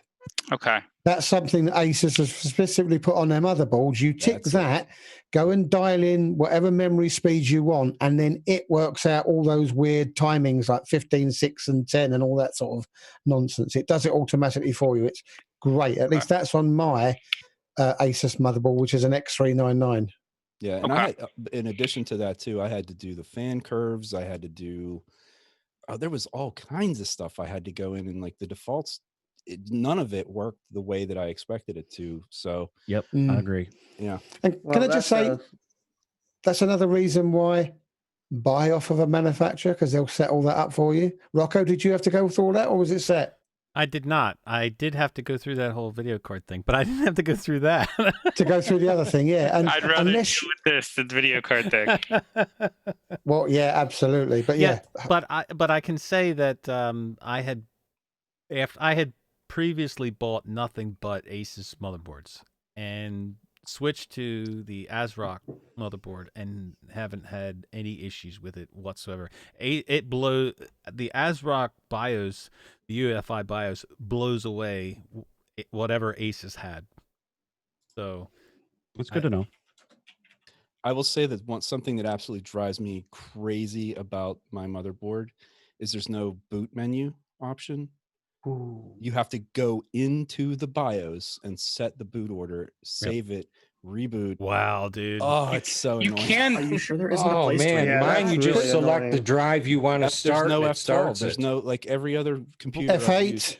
F8. Okay, F8. so when I do this test computer has an Asus board, it doesn't give you a boot menu option. So it gives you just F10 and delete. Yep. Okay. Same here. But you can hit F8 and it will take you to a boot menu. Oh, okay. It just doesn't show you that on that screen. It just doesn't list it out. So, I mean, I'm not saying it will work for you, but it's worth a try. Okay, I'm gonna have to look at that because I just installed something the other day and I booted and I thought, oh, I'll just hit nope. Yeah.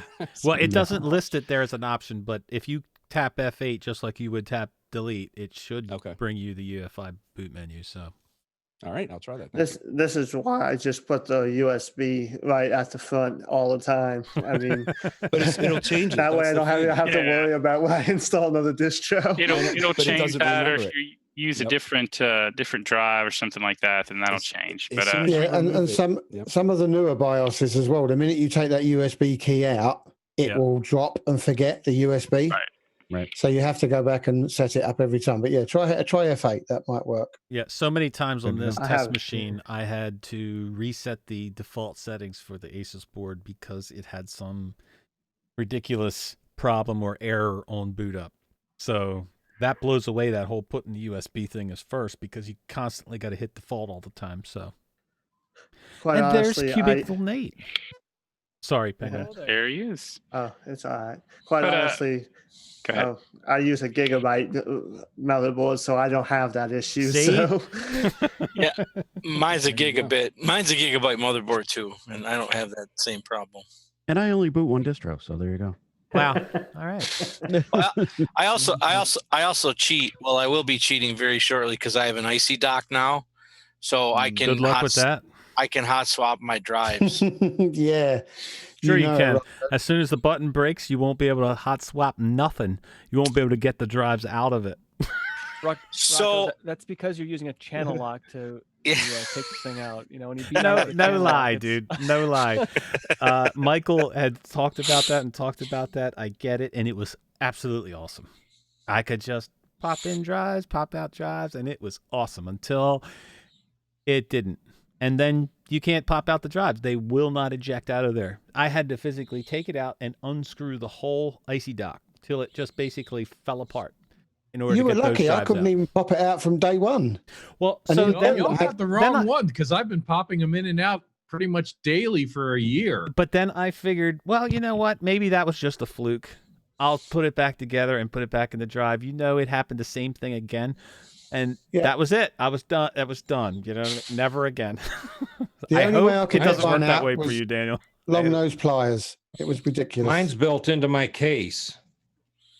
Well, that's what it's meant to go into your case. But like I said, you couldn't. Well, the whole front of the case is hot swap. I think the universe is trying to tell everyone not to distro hop so much. That's what I think. Dave, is that the one with the power buttons? No, that's the six. That's the 6-button Yeah, one. see, I had the 4-bay one with the power buttons, and I don't know if there's a quality issue. Oh, there is see, there's a quality issue because it feels really cheap. I'm just okay, saying. see, I've got the 6-bay that has no power buttons. Oh, well, then you may not have any issues. I think I have the solid same. as a rock for me. I think for I a got. year. Yeah, I think I got the same one Dave has. Yep. Well, and they have they have the icy dock, and then they have a different one as well. That's like two different brands or two different levels of.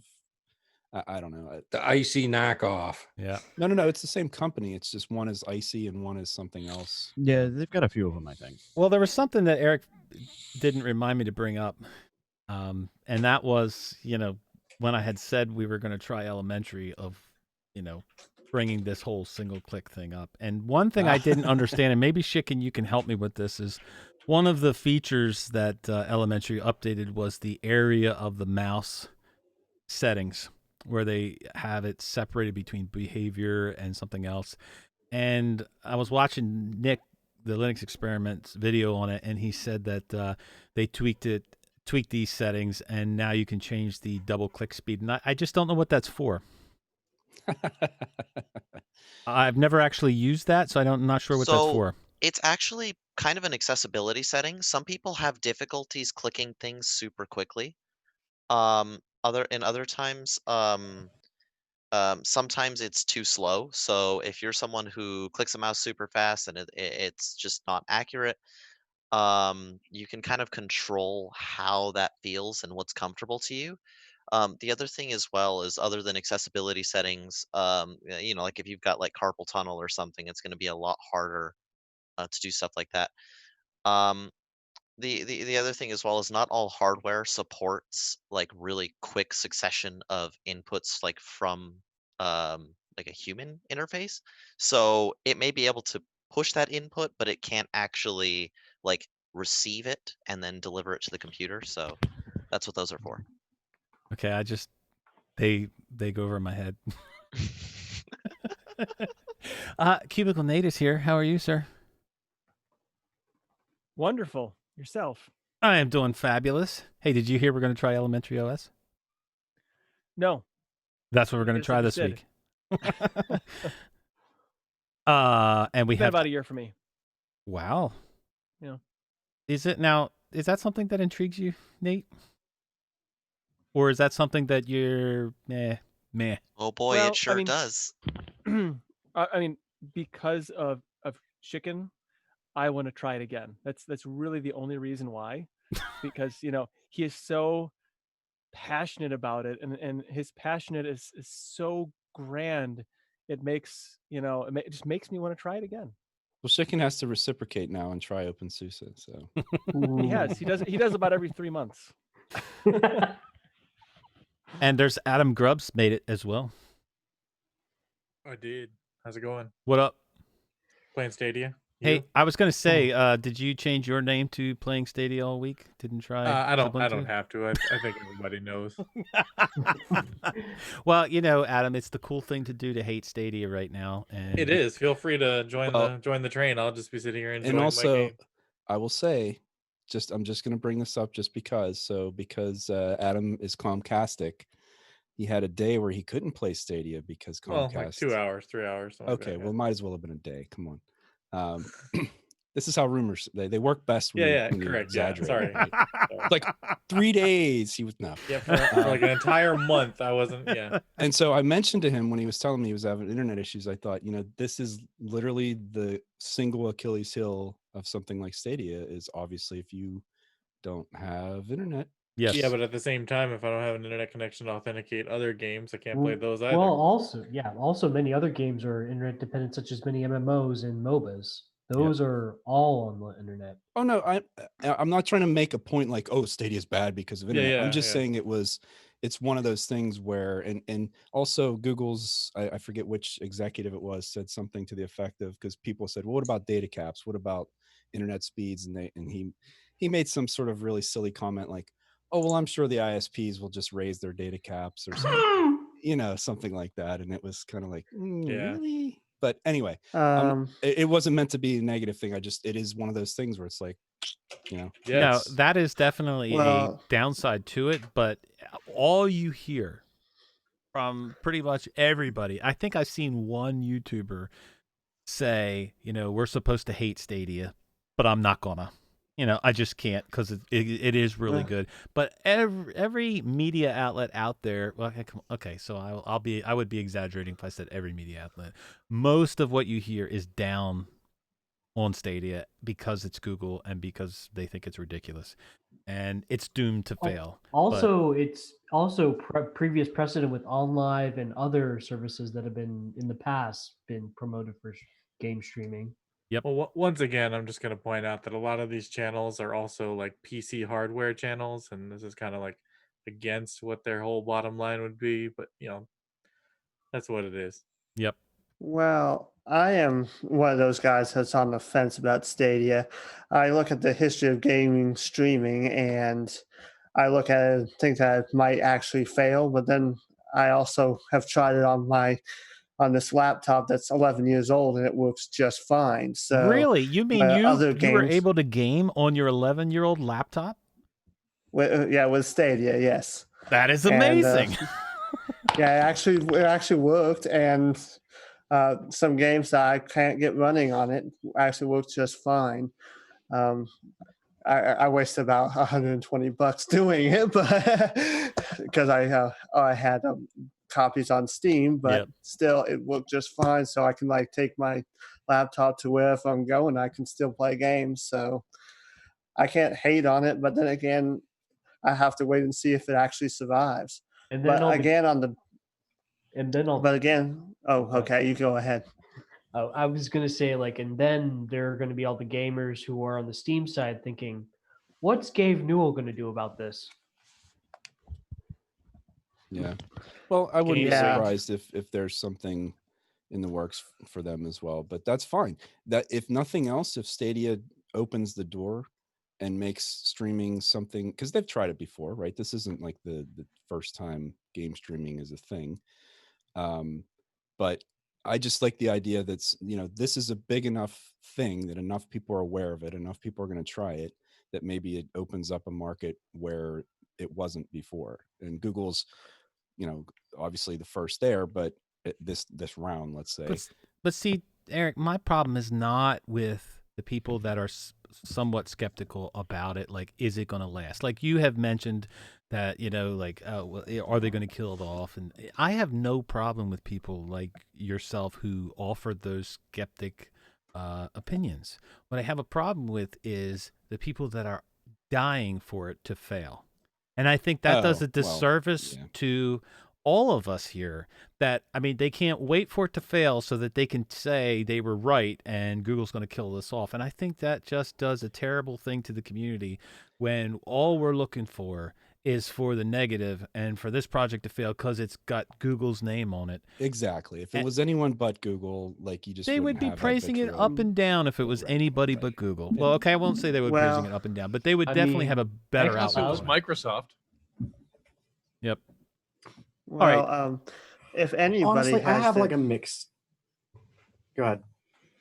Well, if anybody has the resources and the ability to make it go, it's Google. So if Google can't do it, nobody can. So, yep, I agree. Go ahead. Honestly, I have mixed feelings about it because while I see the point of it for people who maybe they don't have the money to buy amazing hardware, but they still want to play some of these AAA titles, I completely get it. I was there not long ago myself. But at the same time, it is Google, so I'm a little bit hesitant to try it. But I do think that going forward, it could potentially make it so that games could have a higher resolution or something like that, because you can have more exotic hardware running these games than you could feasibly buy at home. But again, I'm a little bit hesitant about it, and at home I don't have the best internet anyway. I do here at school, but at home not really. So I have good hardware now, so I don't really need it. It's not catering to me. So well, see, that's Thomas, okay. Thomas, this is what I'm talking about. You bring up the hardware thing, but I can play Red Dead 2 or Destiny 2, both of which don't work on Linux, but I can play them on Linux through Stadia. Just saying. But I mean, yeah, I don't know. You bring up a point about Stadia, and I can't even remember what it was. So there you go. Well, let's also say that it doesn't have to be the be all end all of all gaming everywhere for all time, right? It's an option. I love that it's There's driving a much bigger that. point to this too. There's this big push that they don't want us to have any entertainment media, period. They don't want us to have our own music. They don't want us to have our own DVDs anymore. They want us to stream everything. So you own no entertainment. But That's my take convenient, on it. so that's why people go for it. Well, Because that's a convenient. moneymaker. Yeah. Yep. But see, here's the problem I have with the naysayers of Stadia. It's like they'll mention about internet. Well, not everybody has internet. Well, do you feel the same way about VR? That, VR is out there for people who want to pay for it. Well, not everybody's going to have $900 to $1,200 to land on a VR set. Do you downplay that technology because not everybody's going to be able to do it? No, it's a great technology for the people that can use it. And I think that's the same way that Stadia should fall into, that it's a great technology. It's going to advance things for people.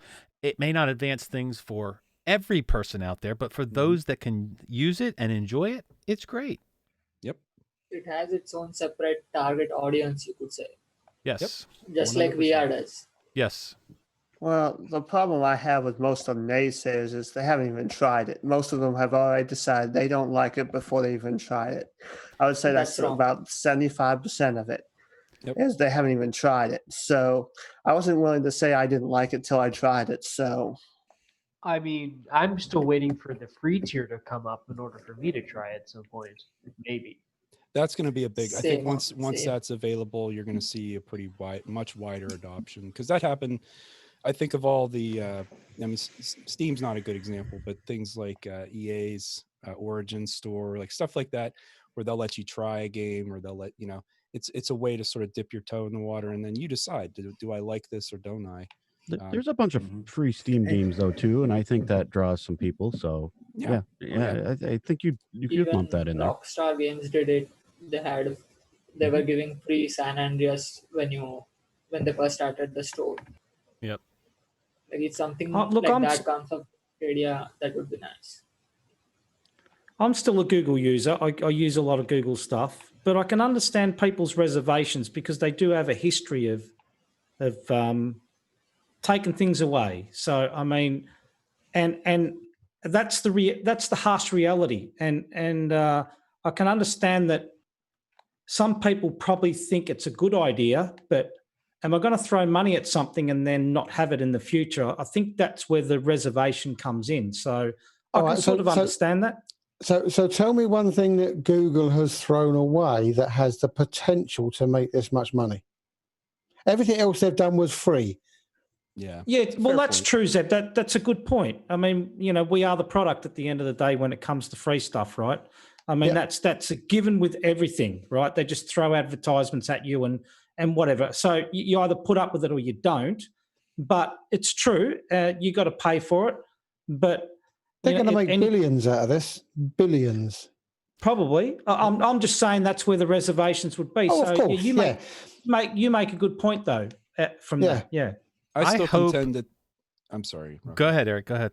I was just going to say, I still contend that the idea of the distributed computing aspect of this with the video cards and the graphic run, I think this has parallels outside of just gaming.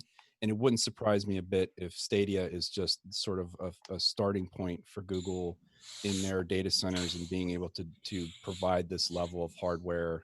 And I mean, you could think of like machine learning, AI, like there's a lot of application to this type of technology that goes beyond gaming. That I'm just curious to see where it goes from here, because Google usually doesn't just think in very black and white terms. They're always kind of thinking like, okay, what else does this open up? Because this would actually replace some of the programs they've gotten rid of, like the business online meeting stuff, because now you don't need the hardware in your office to run it anymore. Any screen will do. They can use Stadia's backbone to run it off their servers. I guess my biggest concern with, yes, it's really, really good at the moment, and those people who've used it are loving it. But there's 100,000 users. What happens when there's 10 million users? We'll have to wait and see, Zep. There's no question that there are mountains to climb with this. And this is just starting out. So there'll be problems with it, and let's hope that they fix it. But see, I hope Stadia succeeds, not because Google's name's on it, but I hope Stadia succeeds for each and every one of the people here or anywhere that will be able to use it and play games on any system, regardless of what they're running or any hardware.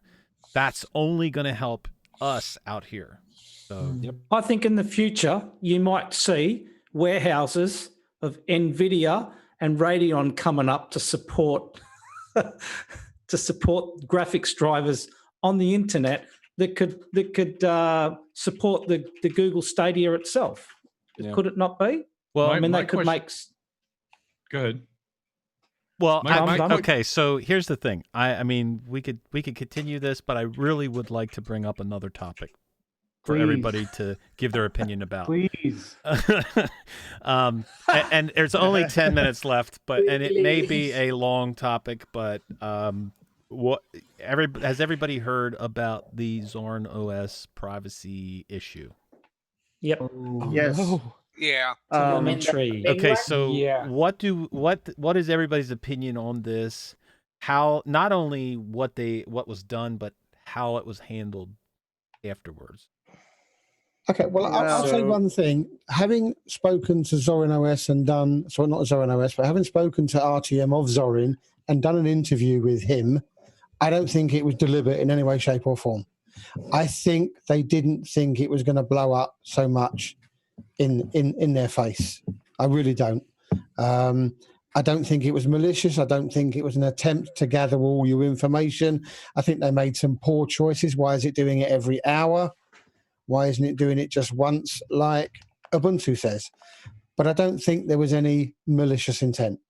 I don't think it's in RTM to be like that. Well, I don't think so either. The only problem I have is you should have the ability just to opt out at install. Now I believe they are fixing that with the next version, but I think that that's something that they should have put at the install, or at least declared that they do it right at the install. But see, my problem is with it is just what you're talking about, Penguin, that it shouldn't even be in the system until there was an opt out. Like they had said that they're working on a opt out solution, but it didn't make it into the release. Well, it shouldn't even be on until that opt out was made. Well, it's a fork of Ubuntu, so Ubuntu I had the ability to opt out. They had to take that opt out of the system. That was my thought. Don't think it's the same thing. I don't think it's the same application. Contest. No, it's Well, not the same. Yeah, I didn't think it was. And that was my other problem with the whole reaction to it. It was mentioned that in Zorin's response, it was mentioned that, well, Ubuntu does popularity contest. And I mean, I don't know if you a lot of you guys have kids, but if you're correcting your kid and they say, well, Johnny did this, I mean, like that's not the proper answer. You know what I'm saying? And the problem is as well that isn't the case. Debian had popularity contest in their build from day one, I think, or when they first introduced it. But virtually from day one, Ubuntu turned it off because they didn't want to use it. So it might be there, but it was off by default. Zorin got that wrong. Thomas, go ahead first before I say something good. So I was going to say, I understand why they're doing this, in that keeping track of how many users you have can be very useful as a developer standpoint myself. But at the same time, I agree that there should have been an opt-out, or instead of pinging once, pinging every hour, because so I can see how many people are pinging the Draugr OS apt repositories. I can't tell you the exact number. I can tell you the number of pings to that apt repository there are. I cannot tell you the unique number of unique people that are pinging that repository. I can tell you what packages are getting downloaded the most often, but that's about it. I cannot derive the number of actual active users, and I can't filter myself out of that because I ping that repository a lot. Well, they're probably sitting in a similar situation. Thomas, Quidsup did a video on this, and he showed exactly what the script was giving, and it was giving the unique identifier and minor stuff. There was no identifiable information in there, and I get your point that they would like to have it, but it shouldn't be in there without telling them. Right, and I agree. And I agree that it should be opt-out. It should be one time only. If a person doesn't want that to ping, it doesn't ping, period, end of story. There should be, and I do also agree that it shouldn't have been in there at all without that opt-out. All this really is a communication and a disclosure problem, to be blunt about it.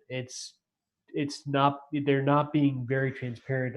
I mean, I don't mean any harm to Zorin or anything like that, but it's transparency about that specific feature that wasn't communicated is causing the whole conflict in the first place.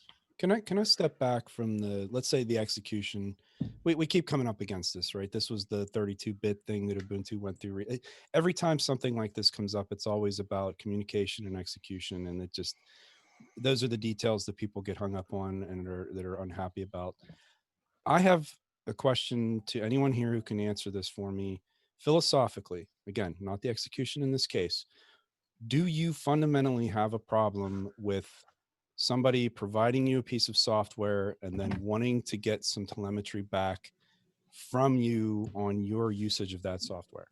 And if so, Absolutely why? not. Depends on the usage. Well, okay, so here's Depends the on thing. the usage for me. Most people here, Eric, will not have a problem with that because most people here already send reports. But there are many people that will philosophically have a problem with that. Okay, well, that's the question I'm having. What is that objection then? I would like to know. Nate, jump in there. So I think the issue Go ahead. they were saying like every hour Zoran was sending information back. Okay, Yes. again, I'm not asking Yeah. about the execution. I'm asking about philosophically if you have a problem with telemetry. Well, but it depends on the frequency that they're actually pulling information from me. If let's say my beloved OpenSUSE decided they just want, they want to know just maybe at every, once a month or whatever, I'd be fine with that. But if they were actually doing every hour, I would have a problem with that. Like there's a point where it's like it's excessive, and I think that's the issue. It's okay. How much Fair enough. information do you really need? Well, that's my issue. And I think Well, there's- philosophically, what you're going to run into is a lot of the public nowadays has been so inundated with fear mongering about data collection and data overreach, and Google, we are the product, and Google knows everything about us. The general public is getting hammered with this day after day after day.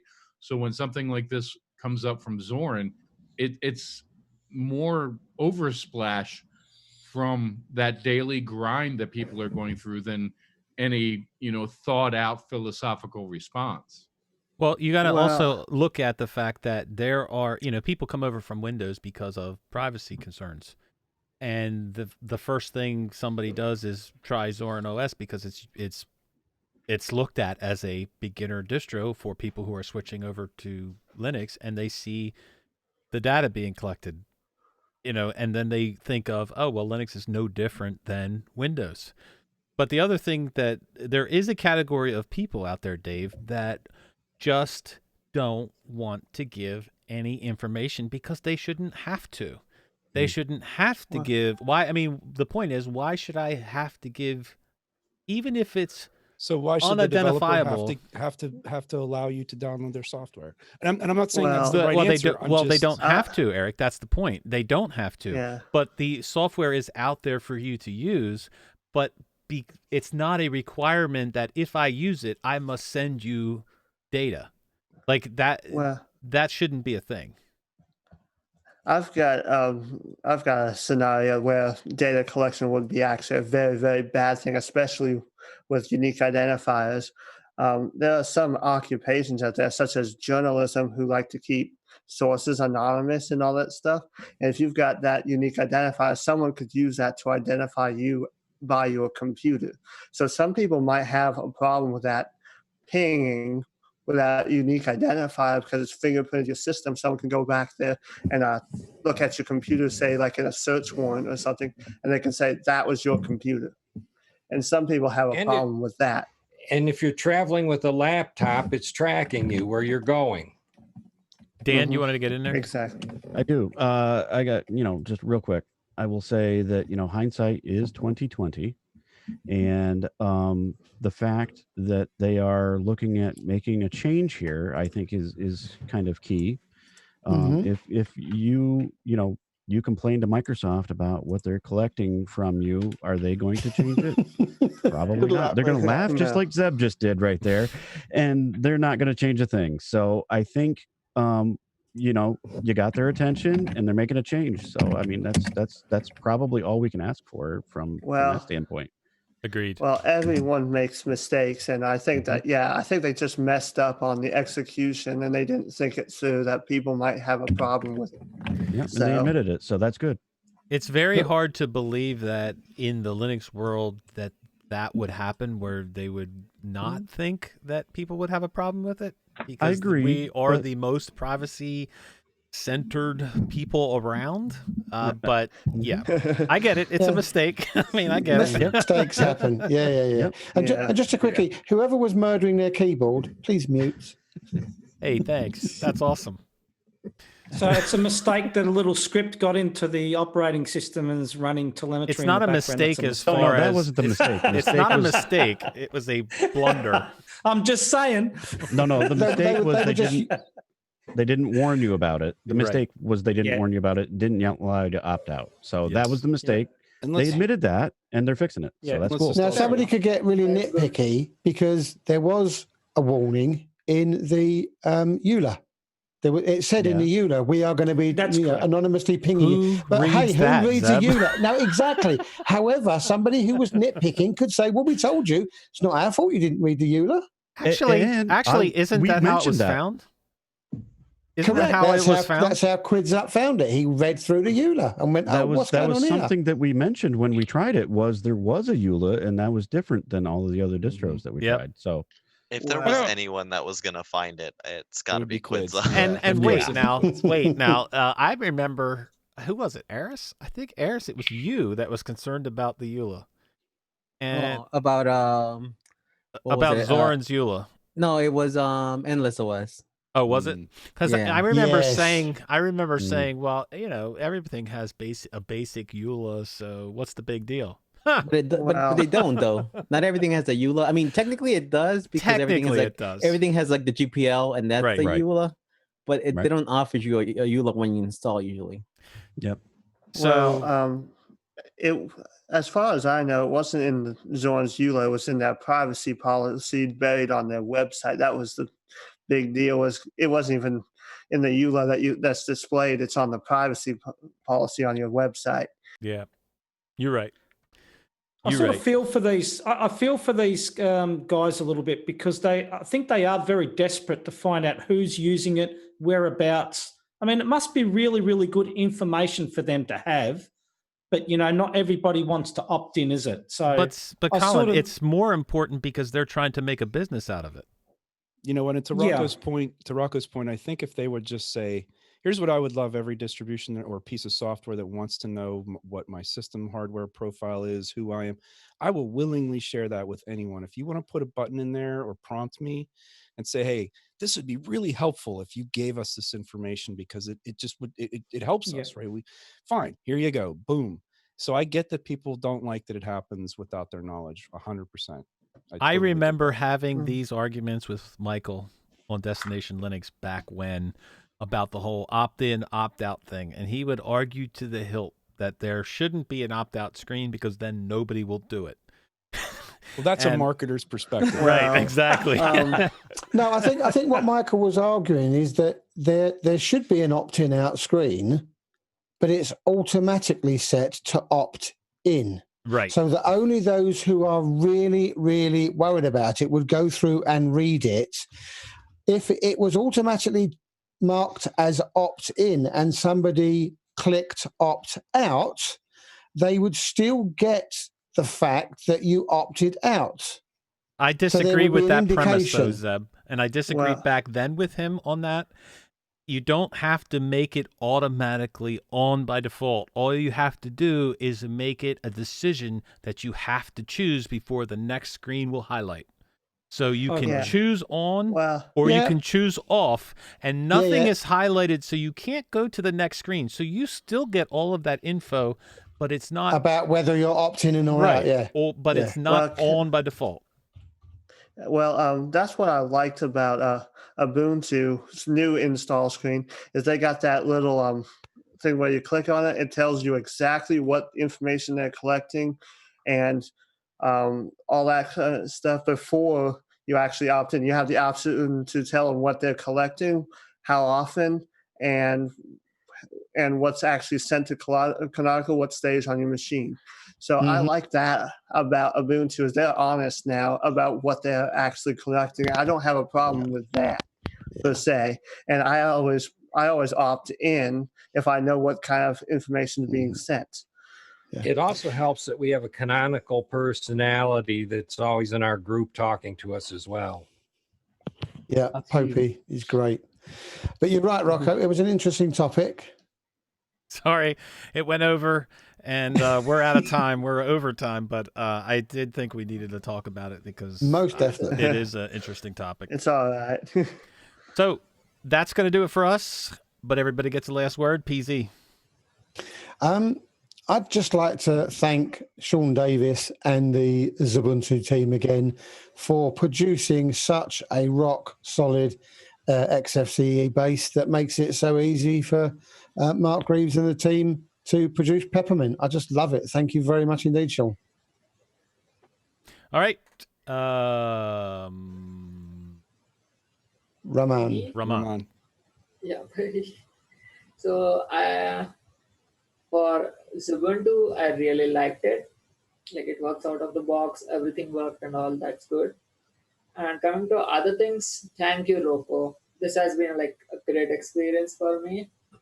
Sitting here, chatting with you guys, discussing things. Thank you for providing us this platform. You're Ramon, you welcome. didn't seem to be too excited about Elementary. We're sorry to see that. No, that's not true. I'm kidding. You're welcome anytime, Ramon. All right, Vash, last word. Thanks for the stream as always, and we will see how this weekend at Adventures and with Ryzen go, I guess. There you go. Thomas, last word. Well, thank you for allowing me back on the stream after being gone for so long. Work has taken up a lot of my time, but now with the Christmas coming around, I should be able to be on more often. So yeah, looking forward to Elementary OS. I haven't tried it in a while.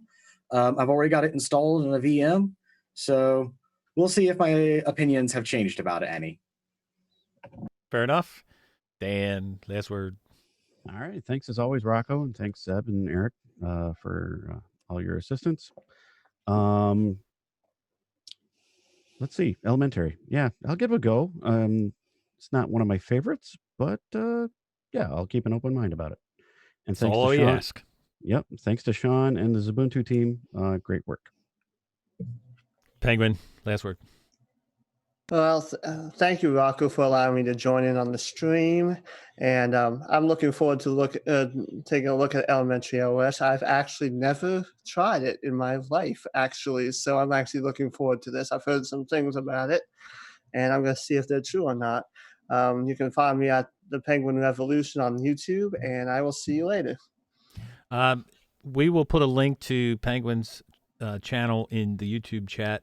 You should go check out his videos. Bill, last word. Thank you, Rocco. Thank you, Rocco and Zeb and Eric and Dan. Always thanks the whole Ubuntu team and everything they do with XFC. I just want to throw a couple shout outs. Graham Goat does the Whisker menu, doesn't get enough credit. Sean, obviously, his Catfish is so awesome, as well as Menu Libre. And then Unit 193, which is a great nickname. He does a lot of the XFCE's Ubuntu stuff and does Veracrypt throughout the entire Launchpad PPA stuff. So just shout outs to them for that work. Very nice, Bill. I appreciate that, man. Peter, last word. Have a great week, y'all. All right. Eris, last word. Thank you very much for the stream. Thank you to Sean Davis and the rest of the XFCE developers and all of the Ubuntu developers also for a great distro. Very nice. Steve, last word. Thanks for having us on again. Always appreciate it. Rocco, XFC is great. Makes Peppermint great. Everybody take care. Tony, last word. Yeah, thanks for doing this again, Rocco. And to Dan and to Zeb for doing the background work. And to Eric. Let's not forget Eric. I will have another go at Ubuntu, see if I can sort out the problem, because I did like the look of it, and it would be nice if I could get it working. Elementary, not that keen last time I tried it, but it is installed on the testing laptop. And so I'll give it a go and see how I get on with it this time. Tony, can I say that I beat you because I already had it installed? Yeah, I wasn't going to do that to him. We knew about it. You knew about it, so I mean, Okay, all right. that's not Yeah, fair. was it a drag race? I cheated. All right. You cheated. Yeah. All right, Dan Kelly, last word. Yeah, I have the elementary staring me right in the face here. I just want to walk out to the end of the dock and drop in a line and fish. But Rocco and the rest of you guys that helped make this show possible, thank you very much. And everybody have a good and safe weekend, and hopefully I'll talk to some of you on Telegram. Eric, last word. Rocco, Zeb, Dan, everybody, thank you for doing this. I always know this is a good time because my face hurts from smiling when I'm done. And that's always a good sign. So thanks to the Ubuntu team. That's, like I said, it just is what it is. It continues to be, and is just one of those stable, lovely things that you can always count on. Elementary is going to be easy. It's going to be interesting. I'm going to put it on hardware and use it for real. And so when I come next week with my possibly not so glowing comments, I'll at least have an informed opinion, but I'm not prejudging. I really want to give it a shot. And lastly, I don't normally self-promote. I'm just going to say it anyway. Nate and I, so don't listen for me, listen for Nate, because he's much better than I am, but we do a podcast, if you guys haven't heard of it, and it's called DLN Extend. And it's just the two of us talking, basically. So if you're into that kind of stuff, it's all Linux. It's very nice. It is very good. You should enjoy put a link in it. the chat for that. Excellent Not- podcast. Excellent podcast. Nice curtains, Eric, by the way. You blew my daughter's mind on that one. She looked and she went, "Why does he have?" I think you're in the same room. I'm just saying. Yeah, we are. No, we're not. Colin, last word. Okay, my curtains probably aren't as good as those ones, but elementary, dear Rocco, I've got it installed already. I thought I would just quickly grab the link, and it said 7 minutes to download. That's probably the quickest download I've ever had. So, yep, it's installed. So have a look. I'll check that out this week. I think right off the bat, web browser is going to be changed over, I think. But anyway, yep. I thought the XFCE's Ubuntu was really good, and those guys, I have to say, I think there's only 2 guys that work on that. Is that right? And they do a full-time job as well.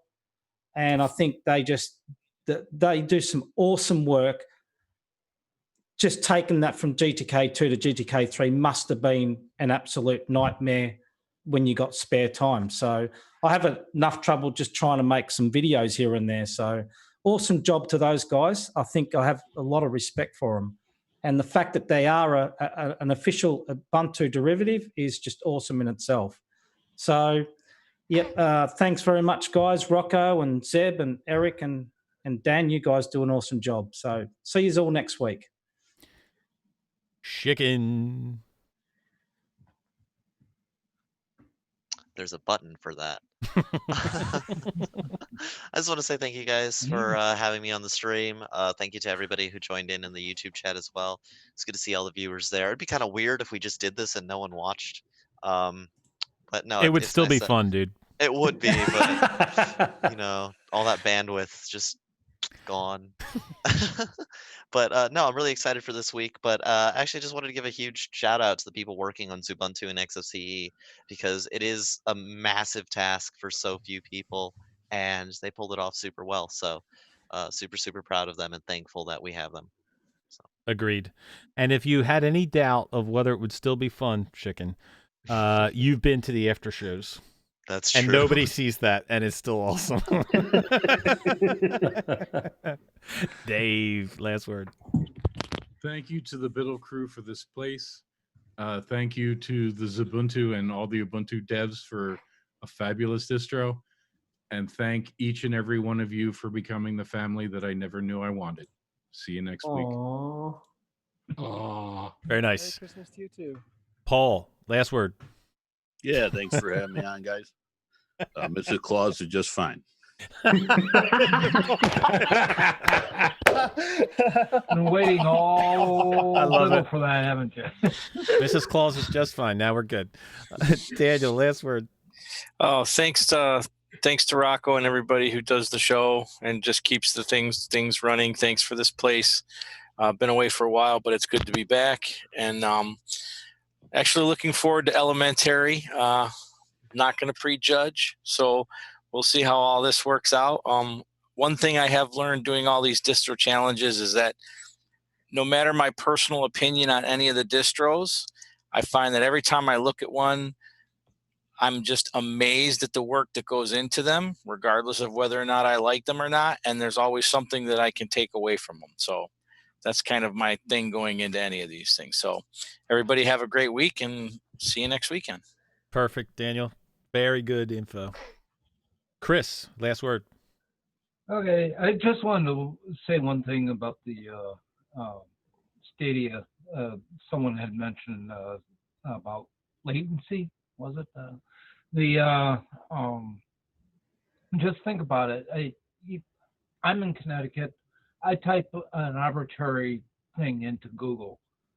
It goes through my network out through my provider's network out to the vast array of internets down to California, finds the term, finds the results, sends it back to me, back through these other networks in fractions of seconds. And so I don't think there's going to be a huge problem with latency because game updates, screen updates, even the FPS shooters and the 60 frame second requirements and stuff like that, I don't think it's going to be a big trouble for the networks that we have nowadays. Now, back when the 100 base T was extremely fast, that might have been a problem, but I don't think that it is a problem anymore. With that, I want to say hope everybody had a great Thanksgiving and that people who are in the winter time right now, that you are able to deal with the snow that got dumped on the entire country.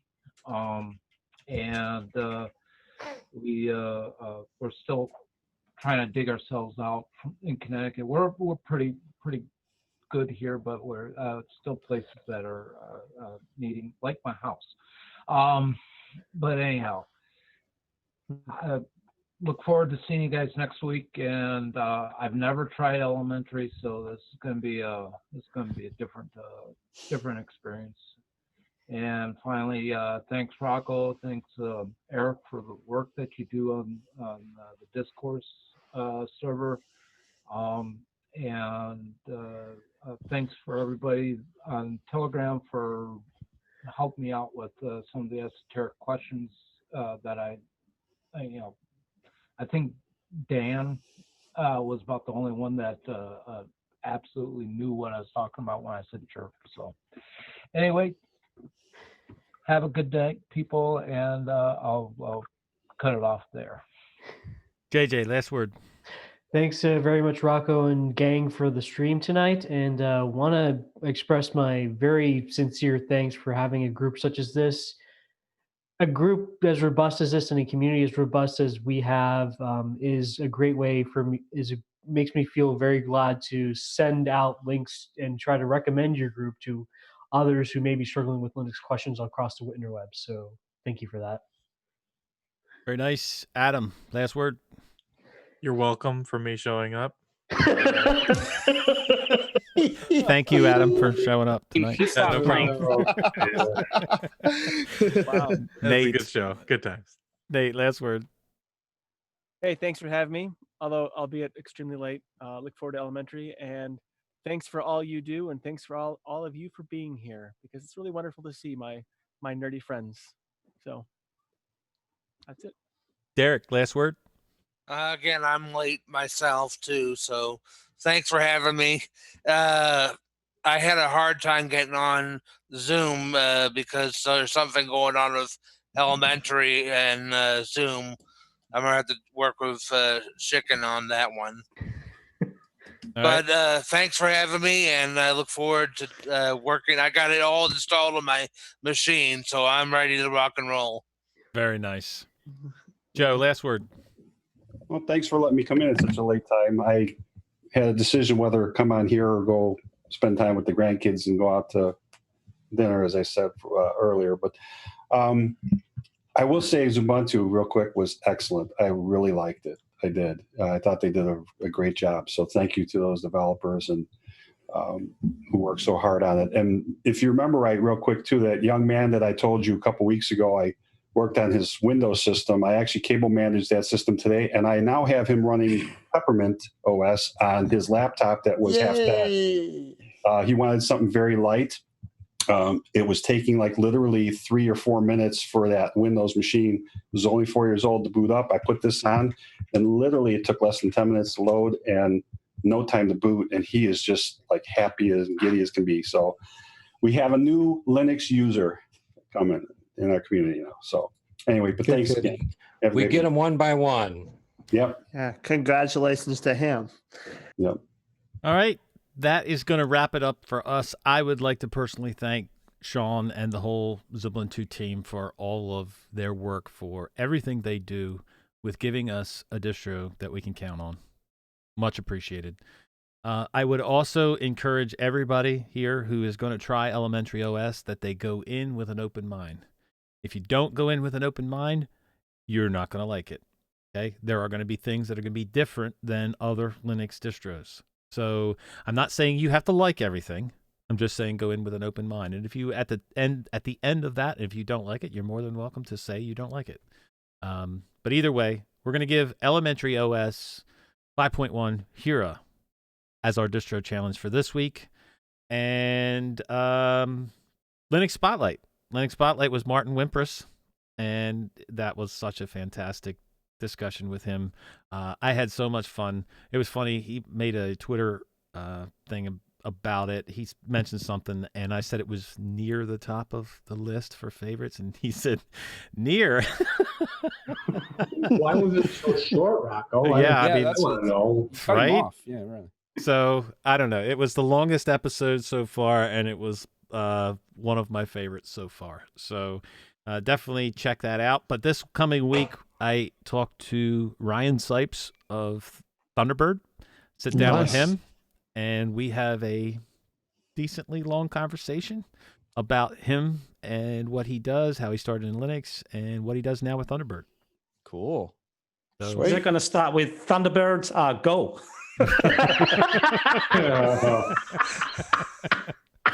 All right. That's going to do it for us. But until next week, long live Linux. Thank you. Bye. Bye-bye. We are closed for business. Everybody. Bye. The sign goes off. Bye for business. Oh, the sign's down. Colin, you dated yourself very, very, very much with the Thunderbirds reference.